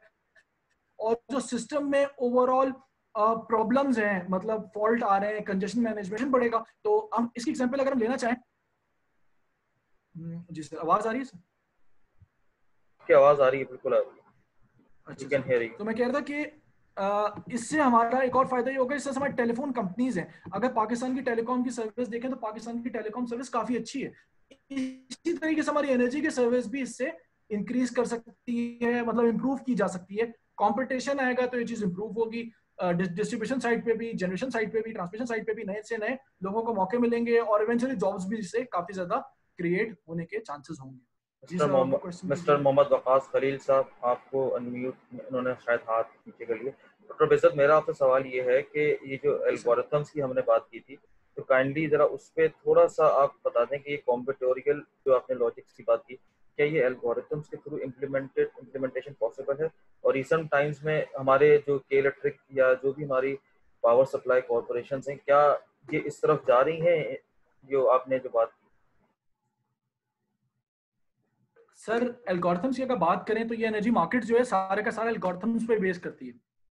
मतलब अगर आप सिंपल डबल ऑक्शन से ले लें या डबल ऑक्शन से आगे नॉर्मल ऑक्शन की तरफ भी चले जाएं, तो सारी की सारी हमारी जो मार्केट है ये सब एल्गोरिथम से घिरी हुई है। मैचिंग एल्गोरिथम्स, डिफरेंट तरह से आपने मार्केट को मैच करना है, यूजर से बिड लेनी है, कैसे बिड लेनी है, कैसे मैच करना है, किस टाइम पे क्या प्राइस होनी चाहिए, प्राइस को मैं कंट्रोल कैसे करूं, कैसे कंट्रोल ना करूं, ये सारी की सारी जो इन्फॉर्मेशन है बहुत ज्यादा हमारे लिए इंपॉर्टेंट है कि एल्गोरिथम समझ के हम आगे जा सके। फॉर एग्जाम्पल मैंने डबल ऑक्शन मैकेनिज्म की बात की थी। डबल ऑक्शन मैकेनिज्म को सॉल्व करने के लिए इसका विनर डिटर्मिनेशन का भी एक सिंपल एल्गोरिथम ही बनेगा। उस एल्गोरिथम के बगैर आप विनर को डिटरमाइन नहीं कर सकते, जहां पे प्रॉपर्ली सब चीजों को अरेंज किया जाए, फिर उनको प्लॉट किया जाए, फिर उनको इंटरसेक्ट किया जाए, और विद टाइम आपके पास हो सकता है चीजें ऐड हो रही हो, कंटिन्यूस मार्केट हो, बार बार लोग उसमें आते जाएं और उस चीज को मतलब उस चीज में एडअप होते जाएं। तो इस चीज की भी बहुत ज्यादा मतलब एल्गोरिथम्स, आपको बहुत ज्यादा स्ट्रॉन्ग किस्म के एल्गोरिथम्स चाहिए होंगे इस चीज को सपोर्ट करने के लिए। जहां तक बात रही कॉम्बिनेटोरियल ऑप्शंस की, कॉम्बिनेटोरियल ऑप्टिमाइजेशन की, तो कॉम्बिनेटोरियल ऑप्टिमाइजेशन समझिए एक तरह की ये एक अभी तक इतना ज्यादा रिसर्च इस फील्ड पे भी हुई नहीं है। रिसर्च आहिस्ता आहिस्ता होती जा रही है। अगर हम बात करें बड़े मुल्कों की, तो कोरिया जो है, सॉरी, कोरिया जो है वो इस पे रिसर्च कर रहा है। Korean electric power research institute जो है उसने भी रिसेंटली काम स्टार्ट किया था। Korean electric power research institute जो है इसने भी रिसेंटली काम स्टार्ट किया था कि हाउ हम इलेक्ट्रिसिटी को मतलब कॉम्बिनेटोरियल ऑप्टिमाइजेशन को कैसे हम यूज कर सकते हैं, क्योंकि बहुत सारी ग्रिड में एंसिलरी सर्विसेज भी आ रही हैं। अब वो चाह रहे हैं कि एक बंदा पूरा पैकेज बना के एंसिलरी सर्विस को भेज दे, बजाय इसके कि वो हर थोड़ी देर में एक नए ऑप्शन पे आए, ताकि लोगों को भी आसानी हो जाए। फॉर एग्जाम्पल कोई बंदा एक्स्ट्रा रिएक्टिव पावर भी ग्रिड को दे सकता है, तो एक्स्ट्रा रिएक्टिव पावर भी दे दे, या वर्चुअल पावर प्लांट्स जो आ रहे हैं, अगर वर्चुअल पावर प्लांट्स दोनों चीजें साथ बिट कर दें कि मैं इतनी इलेक्ट्रिसिटी जनरेट भी कर सकता हूँ, इतनी इलेक्ट्रिसिटी बचा भी सकता हूँ सर्टेन टाइम्स, तो ऐसे मौकों पे कॉम्बिनेटोरियल ऑप्टिमाइजेशन को भी यूज किया जा सकता है। लेकिन जहां तक बात है कॉम्बिनेटोरियल ऑप्टिमाइजेशन की पाकिस्तान में इम्प्लीमेंटेशन की, तो पाकिस्तान में तो भी बहुत दूर है इसकी इम्प्लीमेंटेशन। इंग्लैंड में ट्राई किया जा चुका है और यूरोप में आहिस्ता आहिस्ता ट्राई कर रहे हैं। थाईलैंड ने भी इनकी यूनिवर्सिटी है, सीयू यूनिवर्सिटी, जिनको इनकी गवर्नमेंट ने चार्टर दिया था टू क्रिएट दिस मतलब मार्केट, अ कम्पिटिटिव मार्केट। तो वो लोग भी इस पे काफी ज्यादा काम कर रहे हैं, उन्होंने स्टार्ट किया है। और साथ साथ कोरिया में जो मैंने आपको बताया, Korean electric power research institute भी इस पे काफी ज्यादा काम कर रही है। डॉक्टर प्रसाद, आपने करंटली एक रिसर्च आर्टिकल भी स्टूडेंट्स के साथ पब्लिश किया था, तो काइंडली जरा उसके बारे में भी बता दें, क्या वो इसी फील्ड से रिलेटेड है जो आपने अभी बात की? जी सर, हम लोगों ने रिसेंटली अब तक समझे तकरीबन 3 आर्टिकल्स स्टूडेंट्स, अंडरग्रेड स्टूडेंट्स हमारे पब्लिश किए हैं जो कि इन्हीं फील्ड से रिलेटेड है। एक हमारे पास आर्टिकल था वो था कॉम्बिनेटोरियल ऑप्टिमाइजेशन यूज करते हुए, लेकिन वो लोग एक और एंसिलरी सर्विस को प्रोवाइड करते हैं। अंडरग्रेजुएट स्टूडेंट से मतलब आपके जो 8 सेमेस्टर के मतलब ये इलेक्ट्रिकल इंजीनियरिंग तो हमारे डिपार्टमेंट के जो है बैचलर के स्टूडेंट हैं। जी जी जी, इलेक्ट्रिकल इंजीनियरिंग डिपार्टमेंट के फाइनल सेमेस्टर के स्टूडेंट्स हैं। अपनी